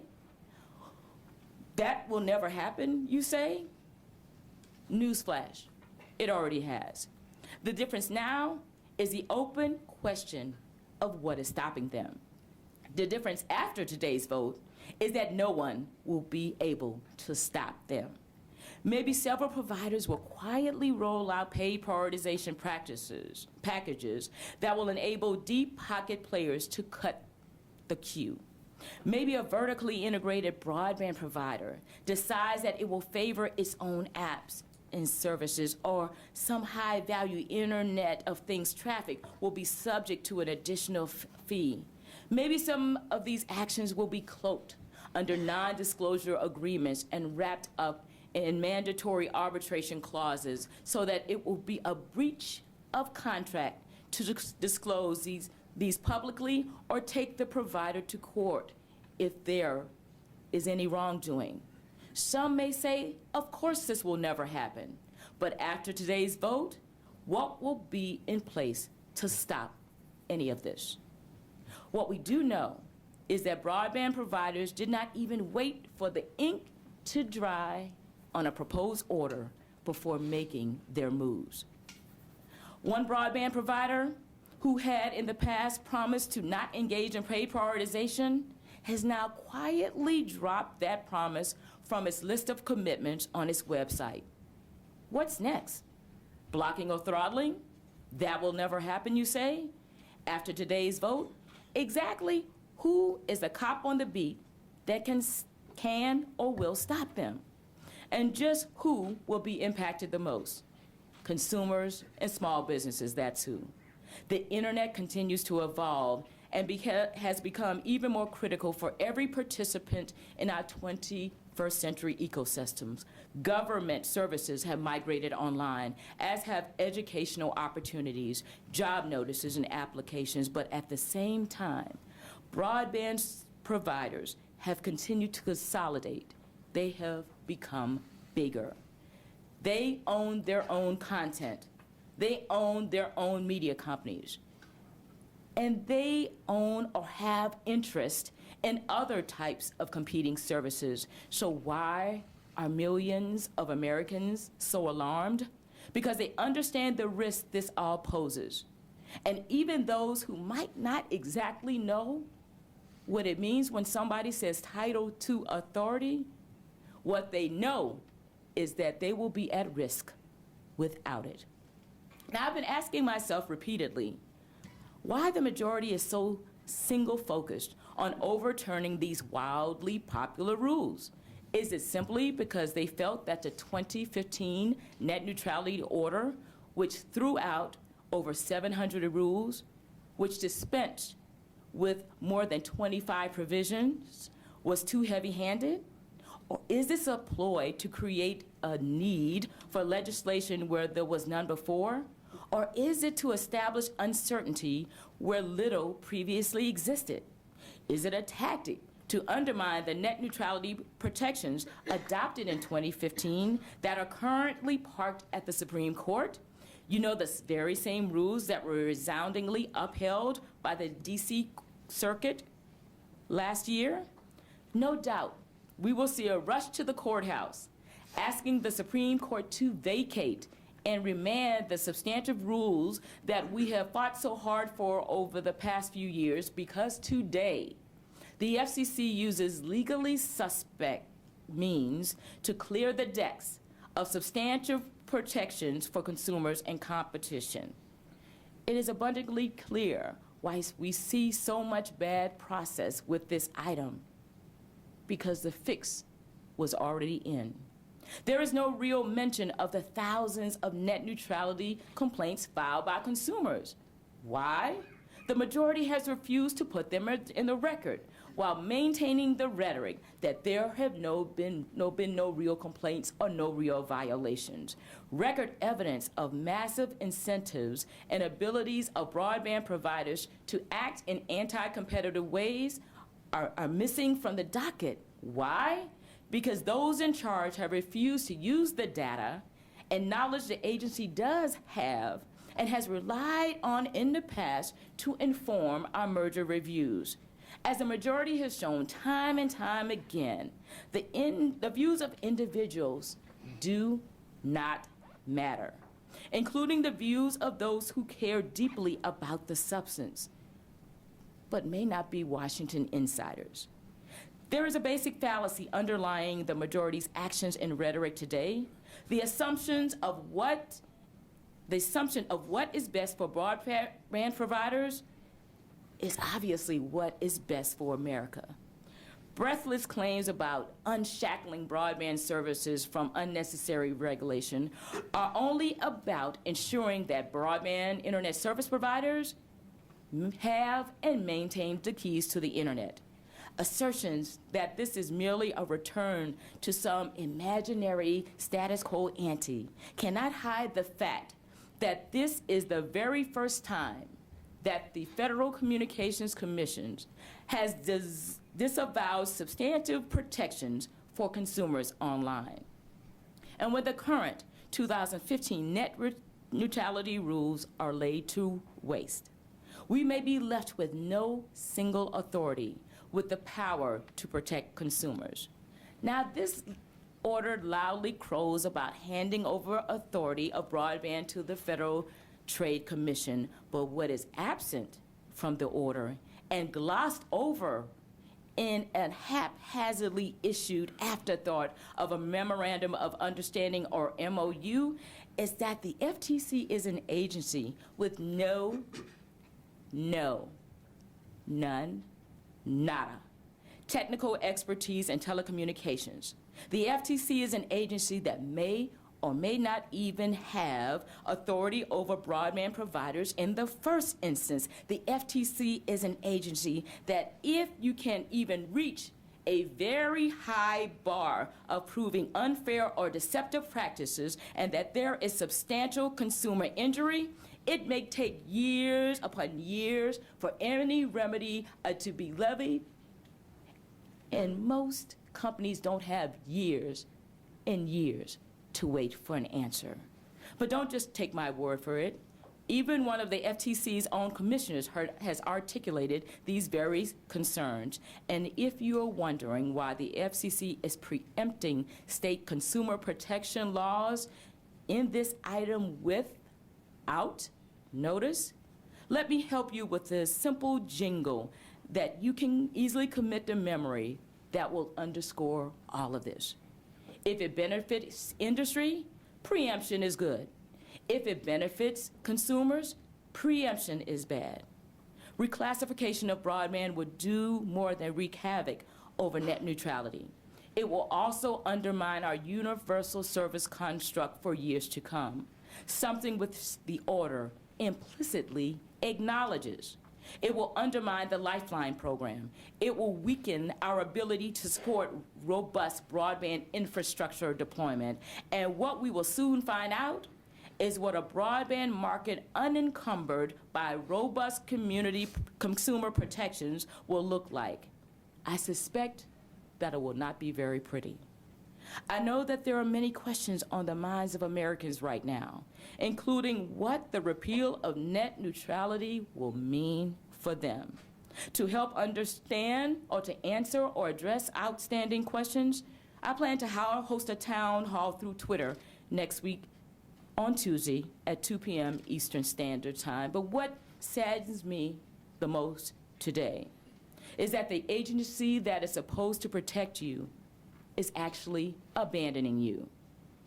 But what I am pleased to be able to say today is that the fight to save net neutrality does not end today.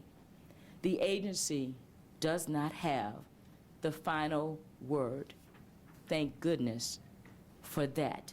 And as I close my eulogy of the 2015 net neutrality rules, carefully crafted rules that actually struck an appropriate balance in providing consumer protections and enabling opportunities and investment, I actually take what I'll just call ironic comfort in the words of then Commissioner Pai back in 2015, because I believe this will ring true about this destroying internet freedom order. I am optimistic, he said, that we will look back on today's vote as an aberration, a temporary deviation from the bipartisan path that has served us so well. I don't know whether this plan will be vacated by a court, reversed by Congress, or overturned by a future commission, but I do believe that its days are numbered. Amen to that, Mr. Chairman. Amen to that. Thank you. Thank you, Commissioner Clyburn. I'm going to mark you down as a no. So that's it. Commissioner O'Reilly. To the main event. I'll have a longer statement if it's believable, since this is long enough itself. The order before us represents the culmination of extensive work by the agency staff to carefully consider whether net neutrality rules are truly warranted, thoroughly reviewing the legal underpinnings, economic analysis, and practical effects, as debated extensively and exhaustively in the record of this proceeding. I agree with the decision, and I support such a well-reasoned and soundly justified order.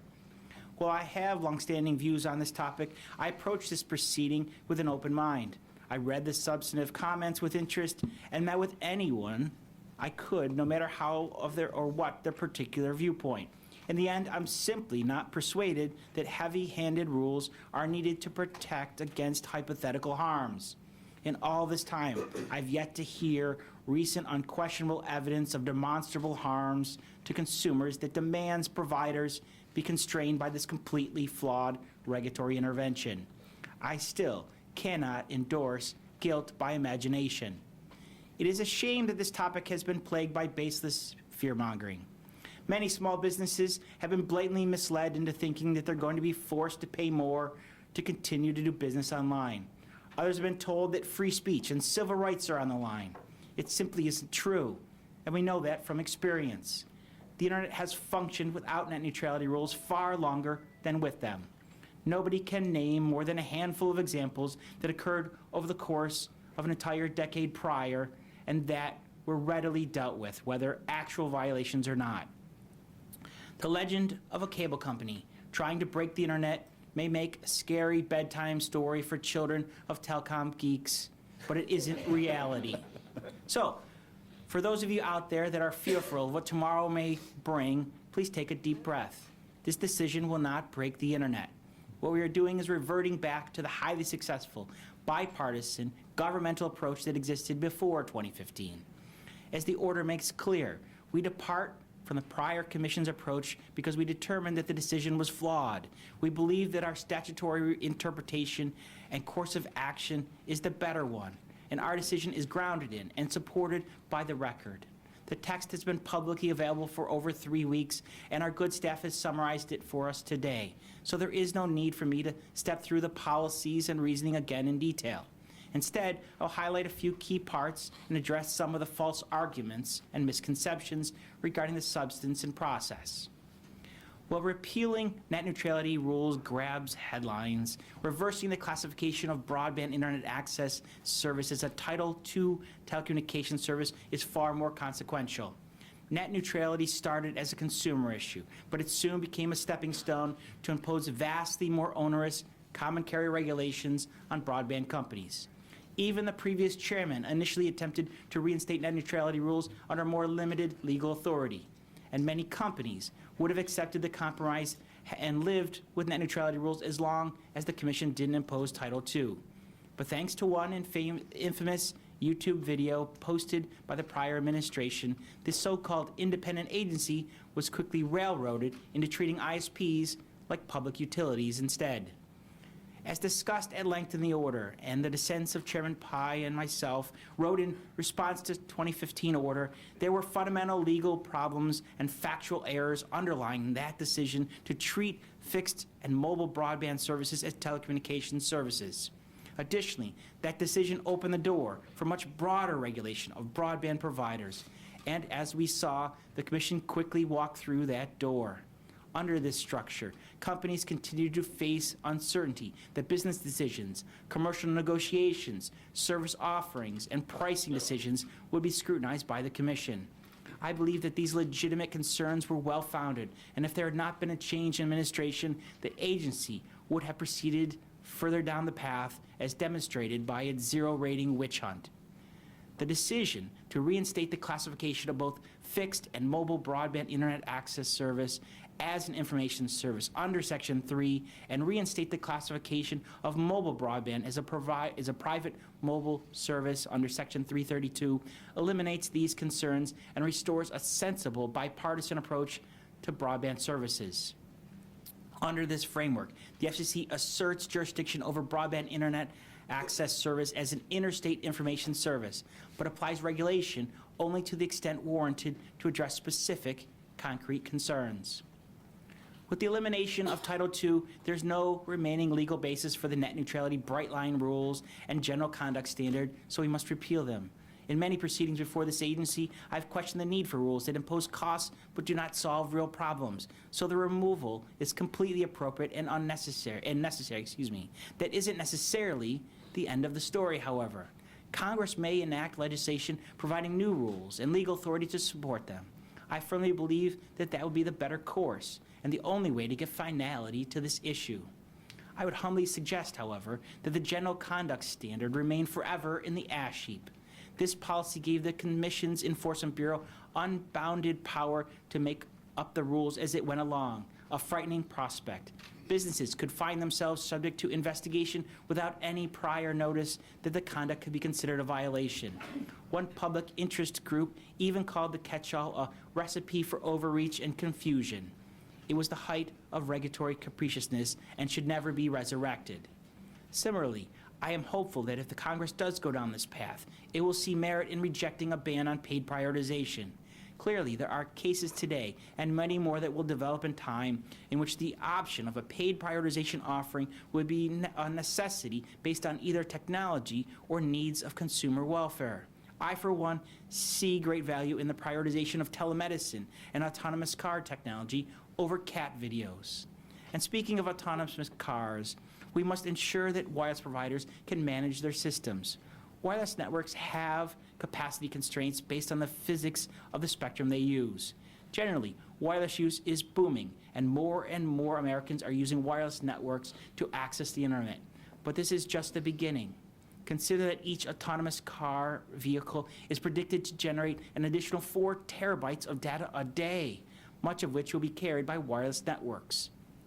It is hard to imagine that some prioritization of traffic will not be necessary, further undermining attempts to ban such practices. Although the order eliminates the bright line rules and general conduct standard, it does leave a version of the transparency requirements in place. In fact, the requirements are more extensive than those first adopted in 2010. While I remain skeptical of the legal authority for them or their value given the FTC's authority, I'm without a mechanism to get them removed. If a business fails to disclose relevant information or its practices differ from what is described, it will be subject to the investigation and enforcement as outlined in the recent FCC-FTC Memorandum of Understanding. But I sincerely doubt that legitimate businesses are willing to subject themselves to a PR nightmare for attempting to engage in blocking, throttling, or improper discrimination. It is simply not worth the reputational cost and potential loss of business. We'll have to accept the decision to rely on Section 257 as authority for the transparency requirements. I do not believe that Section 218 or the provisions of Title III cited in the circulated version of the order should be invoked here. I'm relieved that they've been removed from the item at my request. Lastly, but certainly not least, the order contains a clear declaration that broadband is an interstate information service, and a robust preemption analysis included. The order makes plain that broadband will be subject to uniform national framework that promotes investment and innovation. This is eminently reasonable and completely consistent with the Constitution's Commerce Clause. Broadband service is not confined to state boundaries and should not be constrained by a patchwork of state and local regulations. And this is particularly germane to wireless services, where mobile devices and the transmissions they carry can easily cross state lines. This could have dramatic and drastic results where it possible for such communications to be prioritized in one state but not in another. A hodgepodge of state rules could severely curtail not only the next generation of wireless systems that we have been working so hard to promote, but also the technologies that may rely on these networks in the future. Accordingly, any laws or regulations that conflict with or undermine the federal broadband policies are preempted. Given my druthers, I would actually have gone further on preemption, but I can only carry the debate so far today. This is not a new or novel position. The 2015 order, also announced a firm intention to exercise our preemption authority to preclude states from imposing obligations on broadband service that are inconsistent with the carefully tailored regulatory scheme. While the rules we adopt today are obviously different than the 2015 order, the concept that we will preempt inconsistent state and local requirements is well established. Although the order does acknowledge an extremely limited state role in enforcing their traditional police powers, state actions that go beyond this realm will be subject to scrutiny and challenge. The order makes clear that any requirements akin to common carrier regulation are barred. At my request, the order also specifies that states may not adopt their own transparency requirements, whether labeled as such or under the guise of consumer protection. I would also view state broadband privacy actions as outside the scope of what is permissible. The purpose of this order is to restore a light touch approach through deregulation. Therefore, any action to increase regulatory burdens on broadband providers would run directly counter to our efforts. I hope that most states and localities would not waste time and resources attempting to push the boundaries, but I realize that some will do so regardless.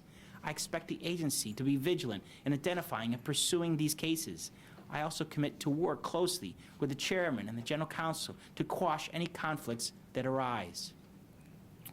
Before concluding, I want to address the atmospherics surrounding the process in this proceeding. I'll start with the number and identity of the comments submitted.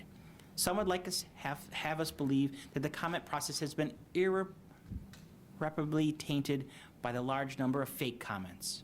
That view reflects a lack of understanding about the Administrative Procedure Act. The agency is required to consider and respond to all significant comments in the record. Millions of comments that simply say something along the lines of keep net neutrality or other colorful language we can't say in public, including a couple who referred to me as a potato. Whether... Wait, stop. Really? Yeah. Say that I look like a potato. Okay. Oh, no comment. I meant it in a good way. Sorry. Whether or not they are submitted by real people, bots, or honey badgers, have no impact on the decision. As the order makes clear, we do not rely on any such comments. To be clear, that does not mean that comments were ignored. I commend staff for the extra effort that they had to sift through these extraneous comments. Many were simply obscenity-laced tirades. Yet the order reflects a careful evaluation and response to all the significant comments, including those that took a different position. Additionally, I disagree with the suggestion the Commission should have held public hearings. Any member of the public that wanted to express a view could have done so through the standard comment process, and many, many, many did. Public hearings may bring about some additional people in a particular location, but is inefficient for the reaching large numbers of interested parties from around the country. Finally, I see no merit in the suggestion that the agency should have delayed this vote until after the Ninth Circuit issues a decision in the en banc of the FTC versus AT&T mobility case. While the panel decision raised some questions about the FTC's jurisdiction, it was widely viewed with skepticism. Moreover, the court's order granting en banc rehearing of the panel decision rendered it a legal nullity. Therefore, the FTC is not precluded from enforcing ISP's net neutrality commitments. In short, there is no basis for delay. I commend the chairman, his team, our hardworking and diligent staff for their enormous effort to produce an order of this quality and significance. I am sure that this task required long days and much time spent away from family and friends, and I hope that you'll be able to rest and reconnect over the holiday season. It is very deserved, and you'll have my full respect and profound appreciation for your work. I will vote to approve. I thank the chairman. Thank you, Commissioner. Commissioner Carr. Thanks. This is a great day for consumers, for innovation, and for freedom. We're reversing the Obama-era FCC's unprecedented decision to apply Title II regulations to the Internet. I'm proud to help end this 2-year experiment with heavy-handed regulation, this massive regulatory overreach. Prior to the FCC's 2015 decision, consumers and innovators alike benefited from a free and open Internet. This was not because the government imposed utility-style regulation. It didn't. This was not because the FCC had a rule regulating Internet conduct. It had none. Instead, through Republican and Democratic administrations alike, including through the first 6 years of the Obama administration, the FCC abided by a 20-year bipartisan consensus that the government should not control or heavily regulate Internet access. The Internet flourished under this framework. The private sector invested over $1.5 trillion in broadband networks. Consumers were protected and enjoyed the freedom to access the websites and content of their choosing. Every part of the Internet economy benefited, from innovators on the edge to startups and businesses of every size. Title II did not build that. Title II did not create the open Internet. And Title II is not the way to maintain it. The FCC's light regulatory touch, coupled with the robust consumer protections we restore today, supported our country's extraordinary Internet success story. After a 2-year detour, one that has seen investment decline, broadband deployments put on hold, and innovative new offerings shelved, it's great to see the FCC returning to this proven regulatory approach. Now, there's no doubt that the debate over Internet regulation has generated significant public attention, as it should. I, for one, have learned some colorful new turns of phrases through the course of this proceeding. And much of this is no surprise. Americans cherish the free and open Internet. But when it comes to this proceeding, far too many are simply fanning the false flames of fear.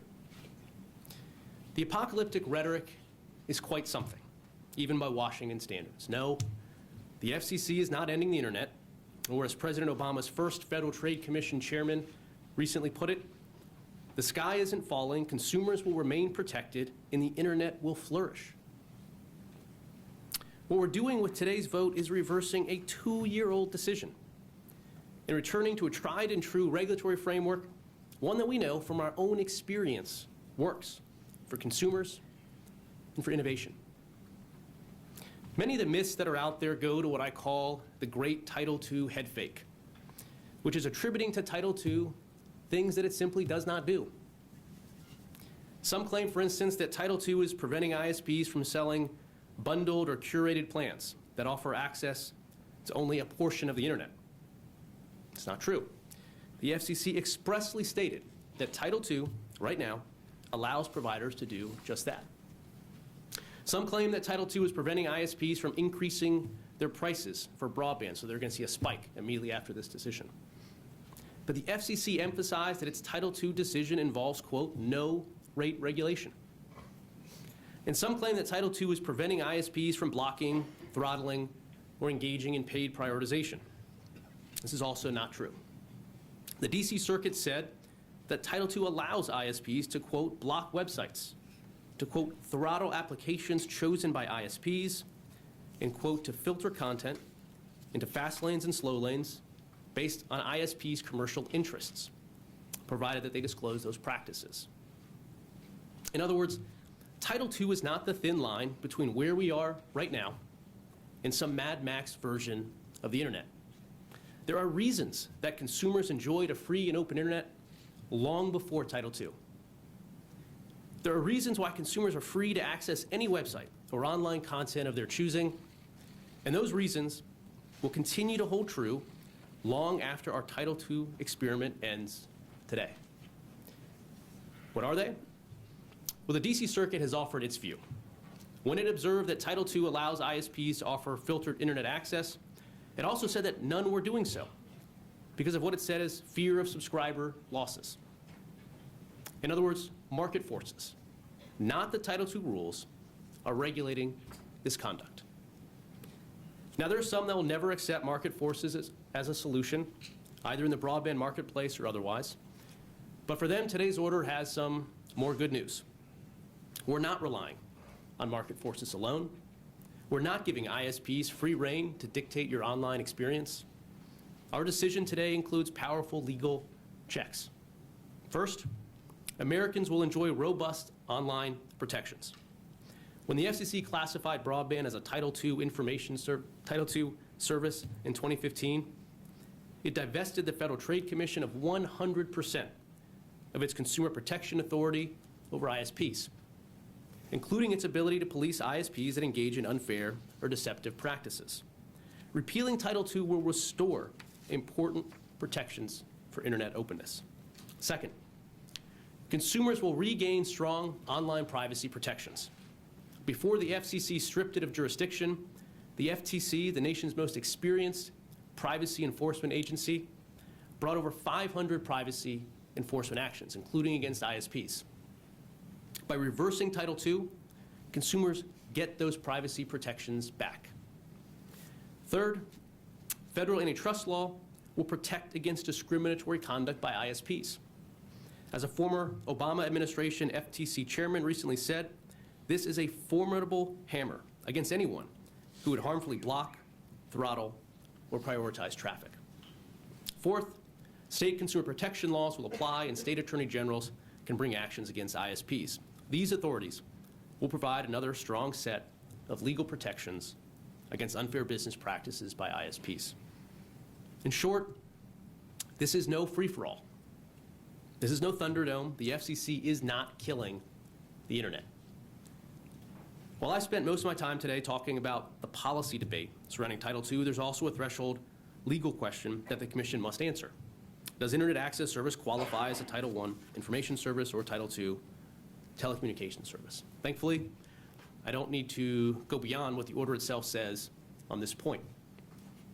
After all, in 2005, the Supreme Court expressly found that the FCC has authority to classify Internet access service as a Title I service. This remains the only classification blessed by the Supreme Court. So our decision today rests on sound legal footing. In closing, I want to look back 2 years ago to 2015 one more time. In October of that year, long before I became a commissioner, I gave a speech where I talked about the FCC's then recent Title II decision. I ended that speech by saying this: I'm optimistic the U.S. will return to the successful, light touch approach to the internet that spurred massive investments in our broadband infrastructure. Efforts are underway in both the courts and Congress to reverse the FCC's decision. And following next year's presidential election, the composition of the FCC could be substantially different than it is today. Now, 2 years ago, I certainly did not imagine that I would be part of the FCC's new composition.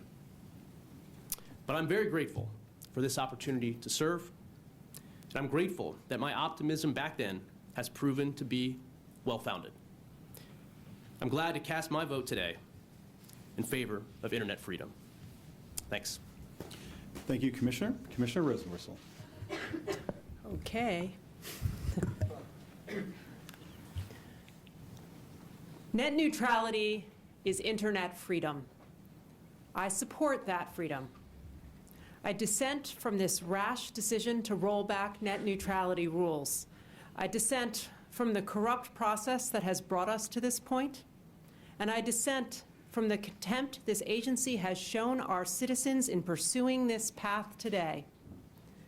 This decision puts the Federal Communications Commission on the wrong side of history, the wrong side of the law, and the wrong side of the American public. The future of the internet is the future of everything. That is because there is nothing in our commercial, social, or civic lives that has been untouched by its influence or unmoved by its power. And here in the United States, our internet economy is the envy of the world. This is because it rests on a foundation of openness. That openness is revolutionary. It means you can go where you want and do what you want online without your broadband provider getting in the way or making choices for you. It means every one of us can create without permission, build community beyond geography, organize without physical constraints, consume content we want, when and where we want it, and share ideas not just around the corner, but across the globe. I believe it is essential that we sustain this foundation of openness, and that is why I support net neutrality. Net neutrality has deep origins in communications law and history. In the era when communications meant telephony, every call went through, and your phone company could not cut off your call or edit the content of your conversations. This guiding principle of non-discrimination meant you were in control of the connections you make. This principle continued as time advanced, technology changed, and internet access became the dial tone of the digital age. So it was 12 years ago, when President George W. Bush was in the White House, that this agency first put its net neutrality policies on paper. In the decade that followed, the FCC revamped and revised its net neutrality rules, seeking to keep them current and find them a stable home in the law. In its 2015 order, the FCC succeeded, because in the following year, in a 184-page opinion, the agency's net neutrality rules were fully and completely upheld in court. So our existing net neutrality policies have passed court muster. They are wildly popular. But today we wipe away this work, destroy this progress, and burn down time-tested values that have made our internet economy the envy of the world. As a result of today's misguided action, our broadband providers will get extraordinary new powers.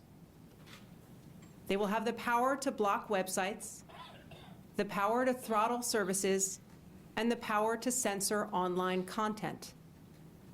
They will have the right to discriminate and favor the internet traffic of those companies with whom they have a pay-for-play arrangement, and the right to consign all others to a slow and bumpy road.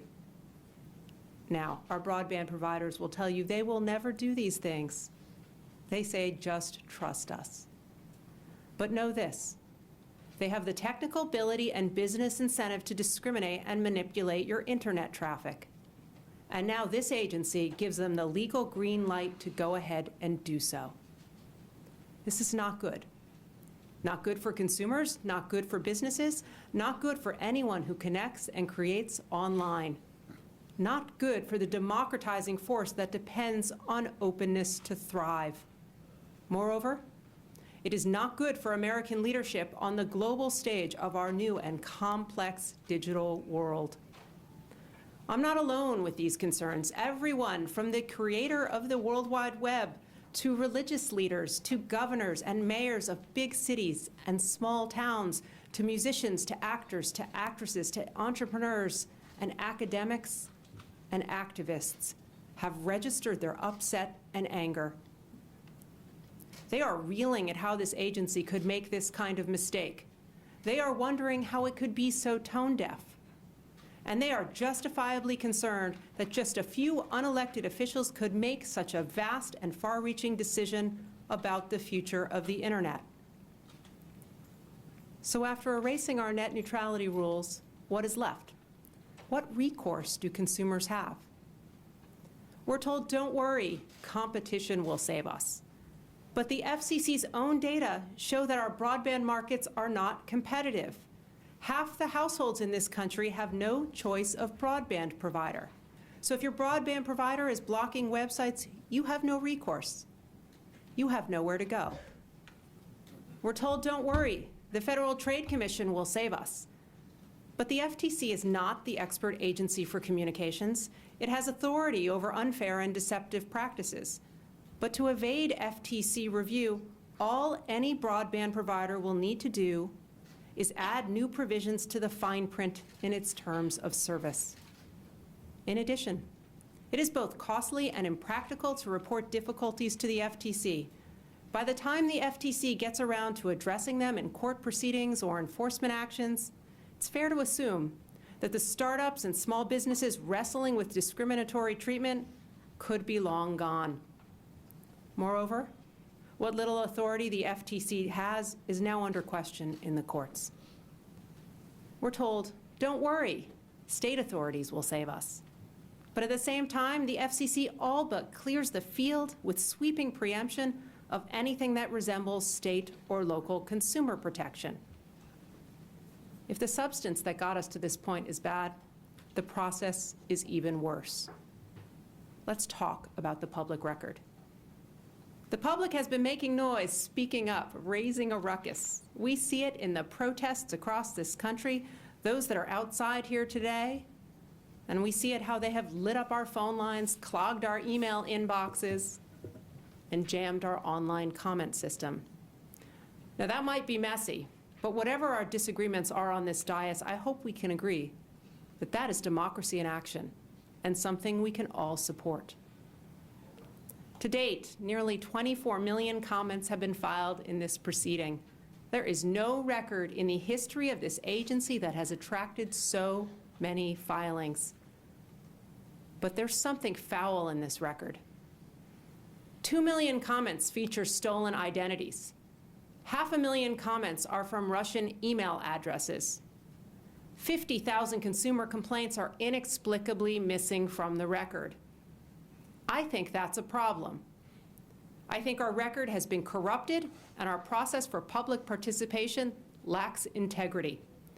19 state attorneys general agree. They have written us demanding we halt our vote until we investigate and get to the bottom of this mess. Identity theft is a crime under state and federal law. And while it is taking place, this agency has turned a blind eye to its victims and callously told our fellow law enforcement officials, it will not help. This is not acceptable. It's a stain on the FCC and this proceeding. This issue is not going away, It needs to be addressed.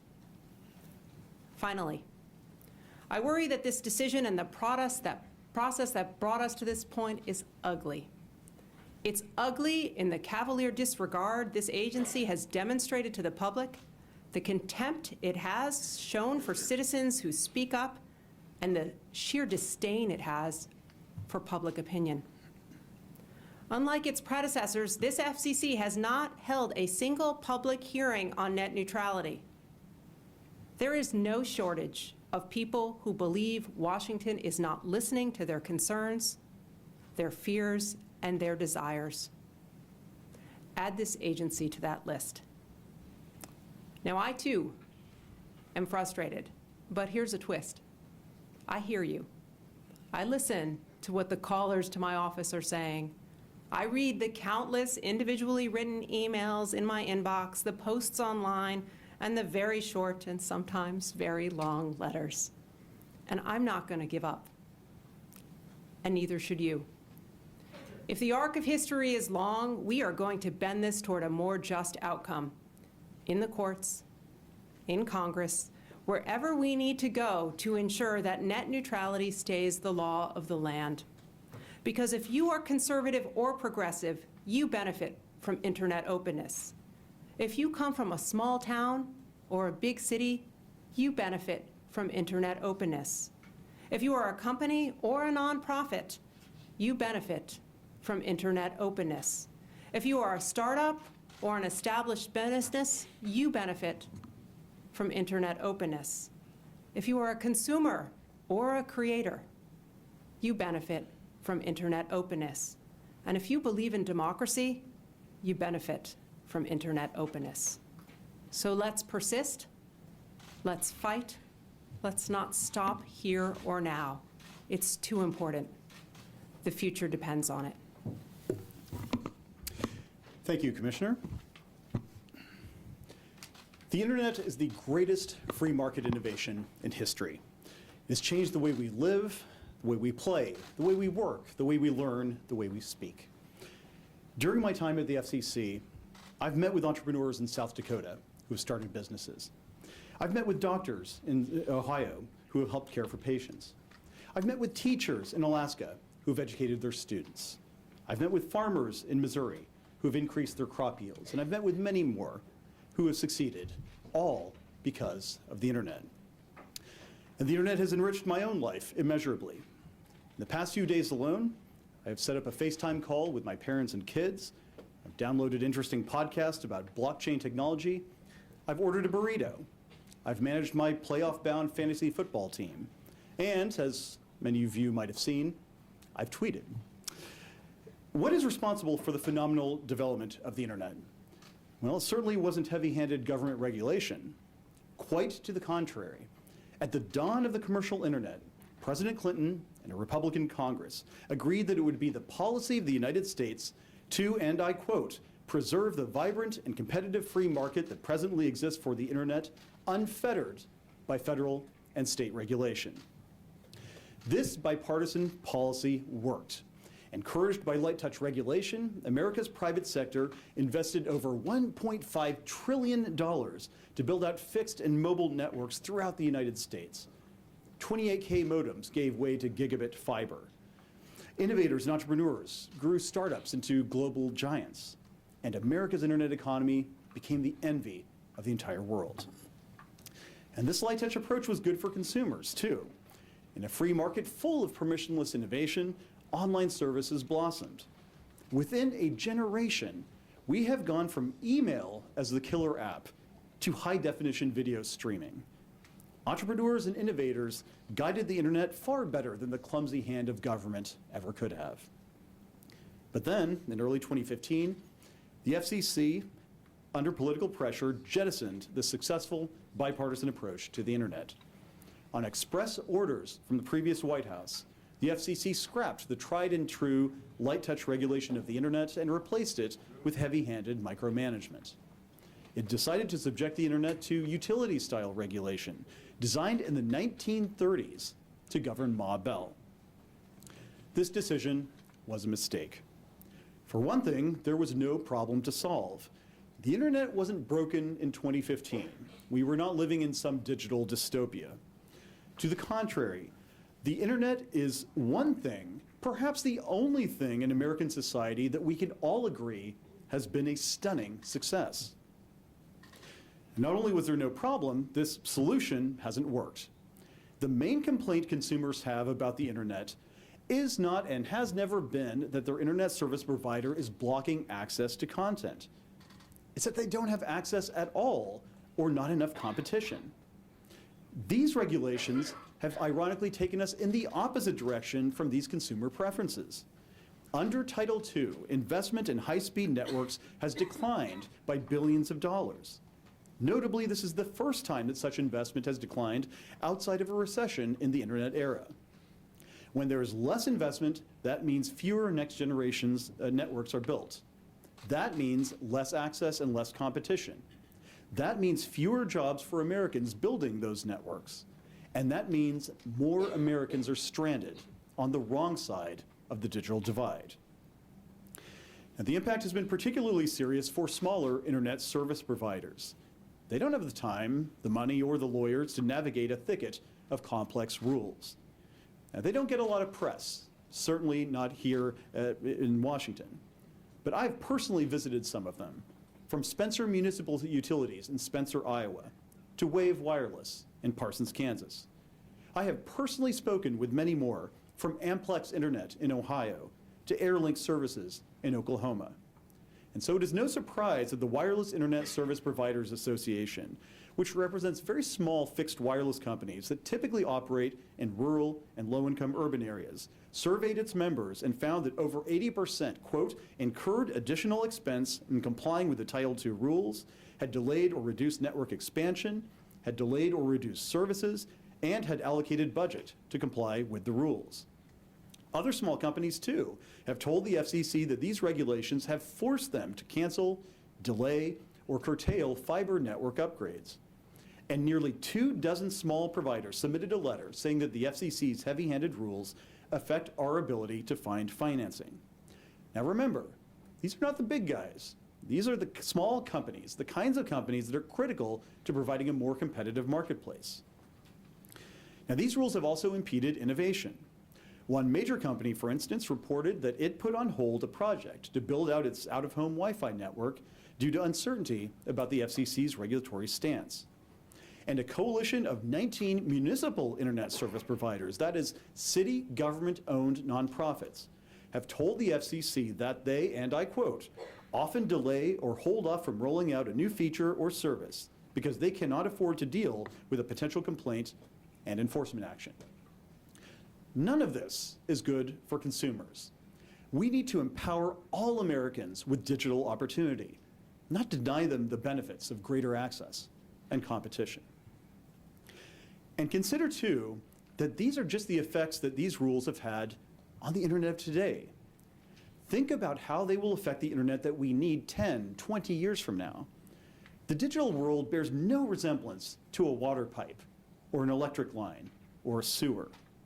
The use of those pipes will be roughly constant over time.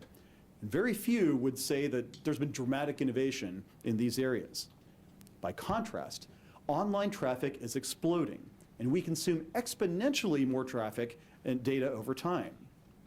With the dawn of the Internet of Things, with the development of high bitrate applications like virtual reality, with new activities that we can't fully grasp yet, like high-volume Bitcoin mining, we are imposing ever more demands on the network. And over time, that means our networks themselves will need to scale too. On advice of security, we need to take a brief recess. Everyone, I need everyone to leave everything that you have in place. Do not take anything out of here except for your body. Do not take any bags, any books, or anything. Only thing that leaves out of here is just your body. We will call everybody back in once we finish clearing the room. Thank you.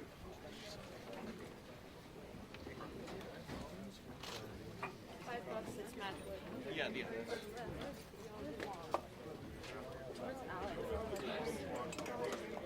Just your body. Wow. Cameraman, I'm sorry, you're going to have to drop your cameras too. care to put them in. Went to GoDaddy and registered a website. And, you know, gave my mobile number for personal charity. Immediately I started doing all sorts of calls. And I even paid for privacy. Paid for like Who has my camera? I have it. I got it.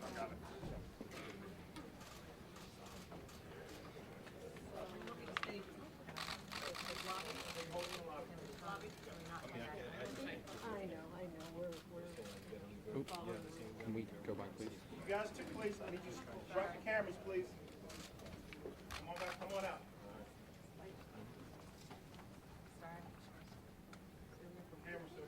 I guess there's an exception for phones. Just sit somewhere. Nobody's Nobody's gonna gonna touch it. We're here. Nobody's gonna touch it. It's like we cover if there's news or stuff. I got it. I understand that. But I need you to. I'm not taking your camera. You keep your camera. I tell you what. All you camera folks, I need you to stay right here in one line. Do not move. Just stand there. You can hold your property. Stay right there. Hold your property. Stay right there. Everybody else is out? Yes. These guys first.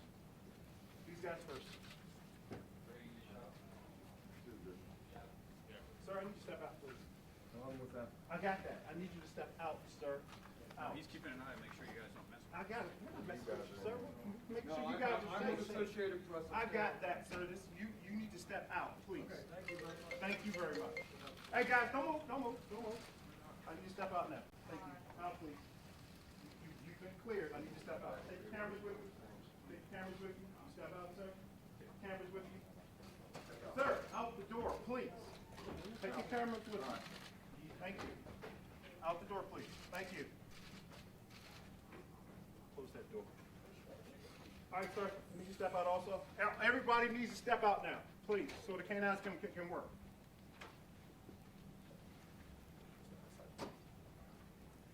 You want us out? Yes, please.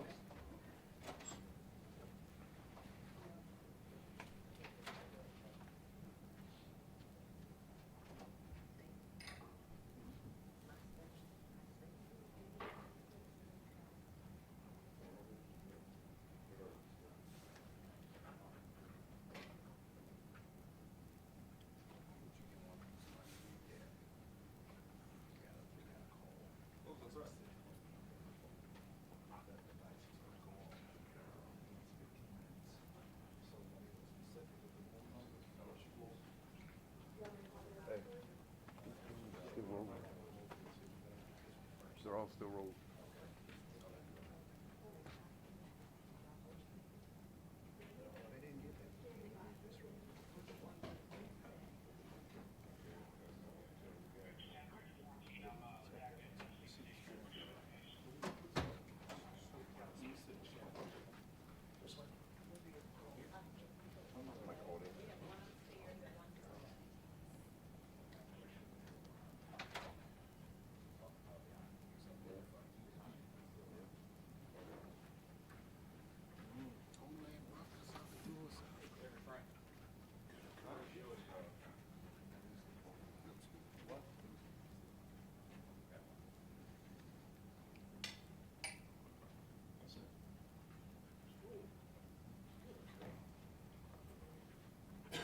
Did they do the sign yet? I didn't see it. I don't think so. Okay, I'm on this one.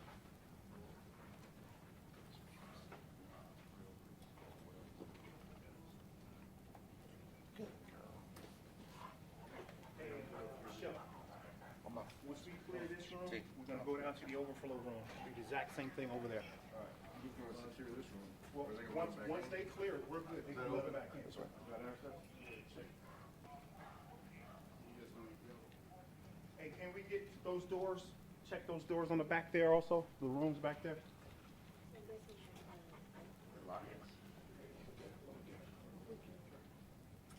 Good girl.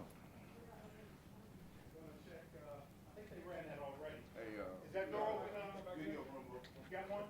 Hey, if you have a gap real now, if you can go get his name. Let me get the security, chick. What is that, the media room?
Canceled. Now all my stuff's been stolen.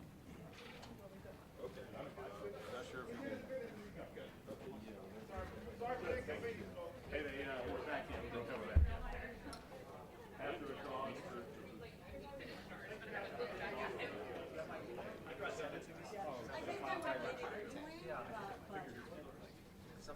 I did see one for FCC stuff. Yeah. All the days. Oh, yeah. I thought if I leave my ID.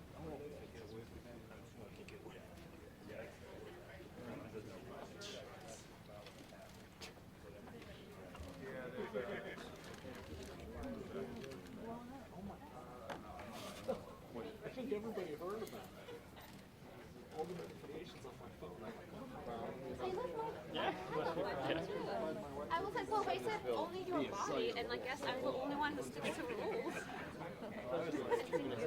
I assumed anything without touching my body. I like you saying it. I was saying my hand. Right. I like how you go the walk. Well, I wasn't. I know, I've got no interference. Oh, I'm very just like.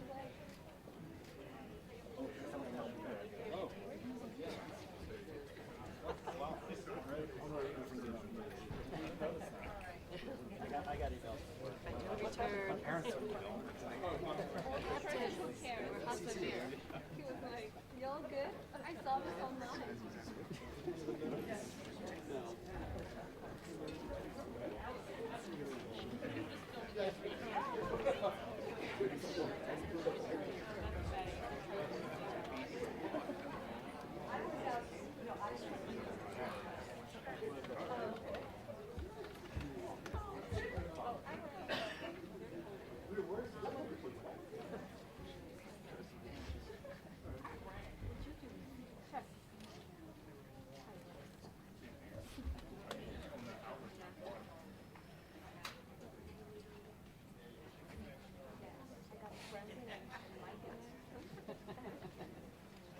Of course, last one.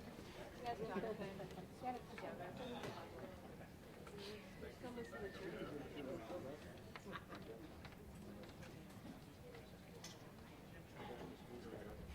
It took me 5 minutes to read. I think I know how to do it.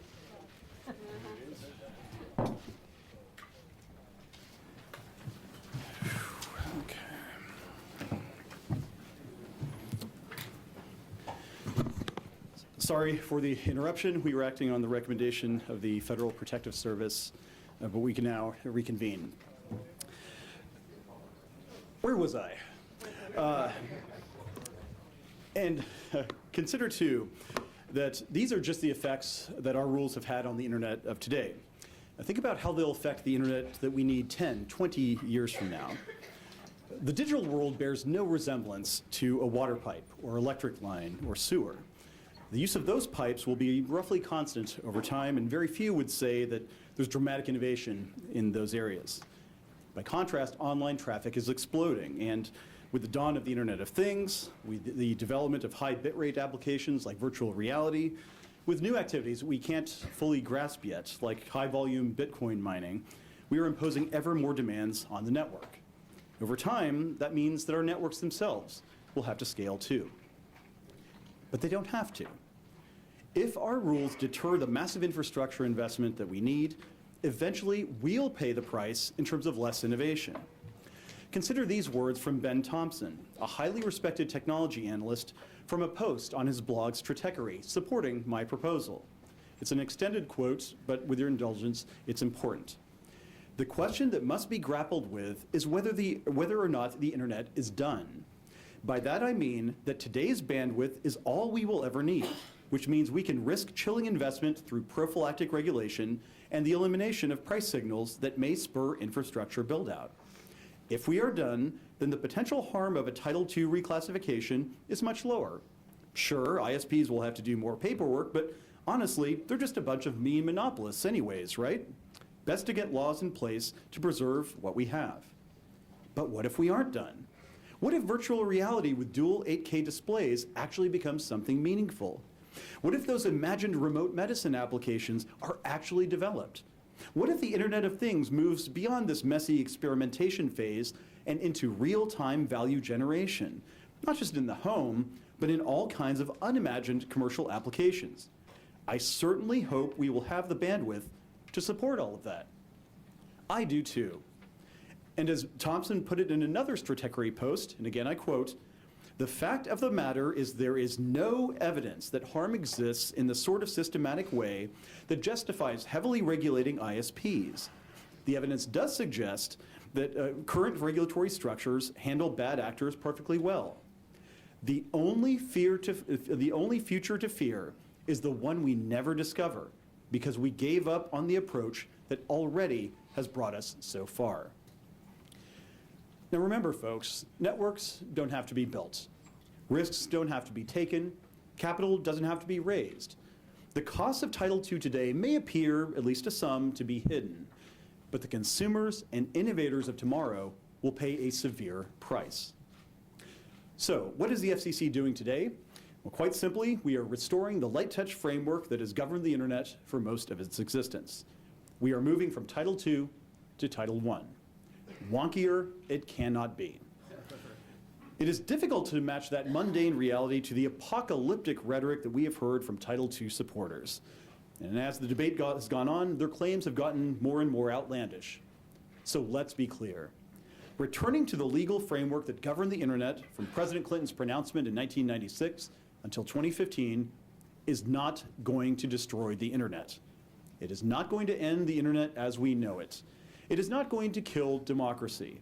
It is not going to stifle free expression online. If stating these propositions alone doesn't demonstrate their absurdity, our internet experience before 2015 and our internet experience tomorrow, once this order passes, will prove them so.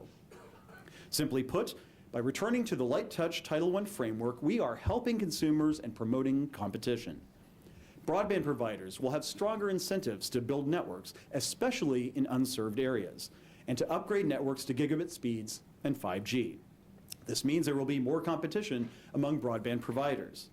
It also means more ways that startups and tech giants alike can deliver applications and content to more users. In short, it is a freer and more open internet. And we also promote much more robust transparency among ISPs than existed 3 years ago. We require ISPs to disclose a variety of business practices, and the failure to do so subjects them to enforcement action. This transparency rule will ensure that consumers know what they're buying and startups get the information they need as they develop new products and services. Moreover, we empower the Federal Trade Commission to ensure that consumers and competition are protected. 2 years ago, the Title II order stripped the FTC of jurisdiction over broadband providers. But today, we are putting the nation's premier consumer protection cop back on the beat. The FCC will once again have the authority to take action against internet service providers that engage in anti-competitive, unfair, or deceptive acts. As FTC Chairman Maureen Olhausen recently said, and I quote, "The FTC's ability to protect consumers and promote competition in the broadband industry isn't something new and far-fetched. We have a long-established role in preserving the values that consumers care about online." Or, as President Obama's first FTC chairman put it just yesterday, "The plan to restore FTC jurisdiction is good for consumers.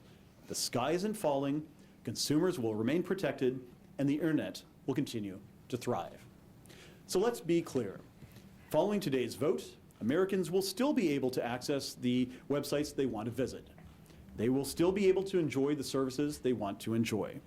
There will still be cops on the beat guarding a free and open internet. This is the way things were prior to 2015, and this is the way they will be once again. Now, our decision today will also return regulatory parity to the internet economy. Now, some Silicon Valley platforms, giants, favor imposing heavy-handed regulations on other parts of the internet ecosystem. But all too often, they don't practice what they preach. Edge providers regularly block content that they don't like. When you go online, do you decide what news, search results, and products you see? Perhaps not. They regularly decide what you see and, perhaps more importantly, what you don't. And many thrive on the business model of charging to place content in front of eyeballs. What else is accelerated mobile pages or promoted tweets but prioritization? What is worse, there is no transparency into how decisions that appear inconsistent with an open internet are made. How does a company decide to restrict someone's accounts or block their tweets because it thinks their views are inflammatory or wrong? How does a company decide to demonetize videos from political advocates without any notice? How does a company expressly block access to websites on rival devices or prevent dissidents' content from appearing on its platform? How does a company decide to block from its app store a cigar aficionado app, apparently because the company believes that the app promotes tobacco use? You don't have any insight into any of these decisions, and neither do I. Yet these are very real, actual threats to an open internet. Ironic, coming from the very entities that claim to support it. Ironic, too, that so-called net neutrality advocates, most vigorously opposed to our reforms, have little to nothing to say about these threats. These are omissions, these are threats that a growing number of officials, Democrat and Republican, House and Senate, are beginning to take notice of. Now look, perhaps certain companies support saddling broadband providers with heavy-handed regulations because those rules work to their economic advantage. I don't blame them for taking that position. And I'm not saying that these same rules should be slapped on them too. What I am saying is that it is not the job of the government to be in the business of picking winners and losers in the internet economy. We should have a level playing field and let consumers decide who prevails. Now, many words have been spoken during this debate, but the time has come for action. It is time for the internet once again to be driven by engineers and entrepreneurs and consumers, rather than lawyers and accountants and bureaucrats. It is time for us to act to bring faster, better, and cheaper internet access to all Americans. It is time for us to return to the bipartisan regulatory framework under which the internet flourished prior to 2015. It is time for us to restore internet freedom. I want to extend my deepest gratitude to the staff who have worked so many long hours on this item. From the Wireline Competition Bureau, Anik Banoun, Joe Calishone, Megan Capasso, Paul Exech, Ben Childers, Nathan Egan, Madeline Finley, Doug Galby, Dan Kahn, Melissa Kirkle, Gail Krutov, Susan Lee, Ken Lynch, Pam Megna, Chris Monteith, Ramesh Nagarajan, Eric Ralph, Deborah Salons, Shane Taylor. From the Office of General Counsel, Ashley Boisel, Jim Carr, Christine Fargetstein, Tom Johnson, Doug Klein, Marcus Mayer, Scott Novak, Linda Oliver, and Bill Richardson. From the Wireless Telecommunications Bureau, Stacy Ferraro, Neshe Gundelsberger, Garnet Hanley, Betsy McIntyre, Jennifer Salas, Paroma Sanyal, Jimmy Shang, Don Stockdale, and Peter Trachtenberg. From the Office of Strategic Planning and Policy Analysis, Eric Berger, Mark Bykowski, and Jerry Ellick. From the Consumer and Governmental Affairs Bureau, Jerusha Burnett. From the Public Safety and Homeland Security Bureau, Ken Carlberg. And from the Media Bureau, Tracy Walden. With that, we will call the vote. Commissioner Clyburn. I dissent. Commissioner O'Reilly. Aye. Commissioner Carr. Aye. Commissioner Rosenworcel. I dissent. The chair votes aye. The item is adopted with editorial privileges granted as requested. Thanks to the staff for your terrific work on this item. Madam Secretary, could you please announce the next item on today's agenda? Mr. Chairman and Commissioners, the fifth item on your agenda will be presented by the Wireless Telecommunications Bureau and is entitled Amendment to Harmonize and Streamline Part 20 of the Commission's Rules Concerning Requirements for Licensees to Overcome a CMRS Presumption. Don Stockdale, Chief of the Bureau, will give the introduction. Thank you, Madam Secretary. Mr. Stockdale, once you and your folks are arranged, the floor is yours. Mr. Chairman, may I interrupt a little? I just want to know if his telephone's off. Commissioner, I did turn it off. Thank you for reminding me. Vibrate would have been fine, and that's all right. Mr. Chairman, Commissioners, I am pleased to present to you the CMRS Presumption Report and Order. I'm joined at the table today by Suzanne Tétrault, Roger Noel, Kathy Harris, Tom Reed, and Jessica Griffenius. In addition to the staff at the table, I would like to thank the Commission staff listed on the slide for their input. Tom Reed will now present the item. Thank you. Good afternoon, Mr. Chairman and Commissioners. Good afternoon. We present to you today a report and order that updates and harmonizes our regulations regarding the classification of commercial mobile radio services and private mobile radio services, primarily by eliminating sections 20.7 and 20.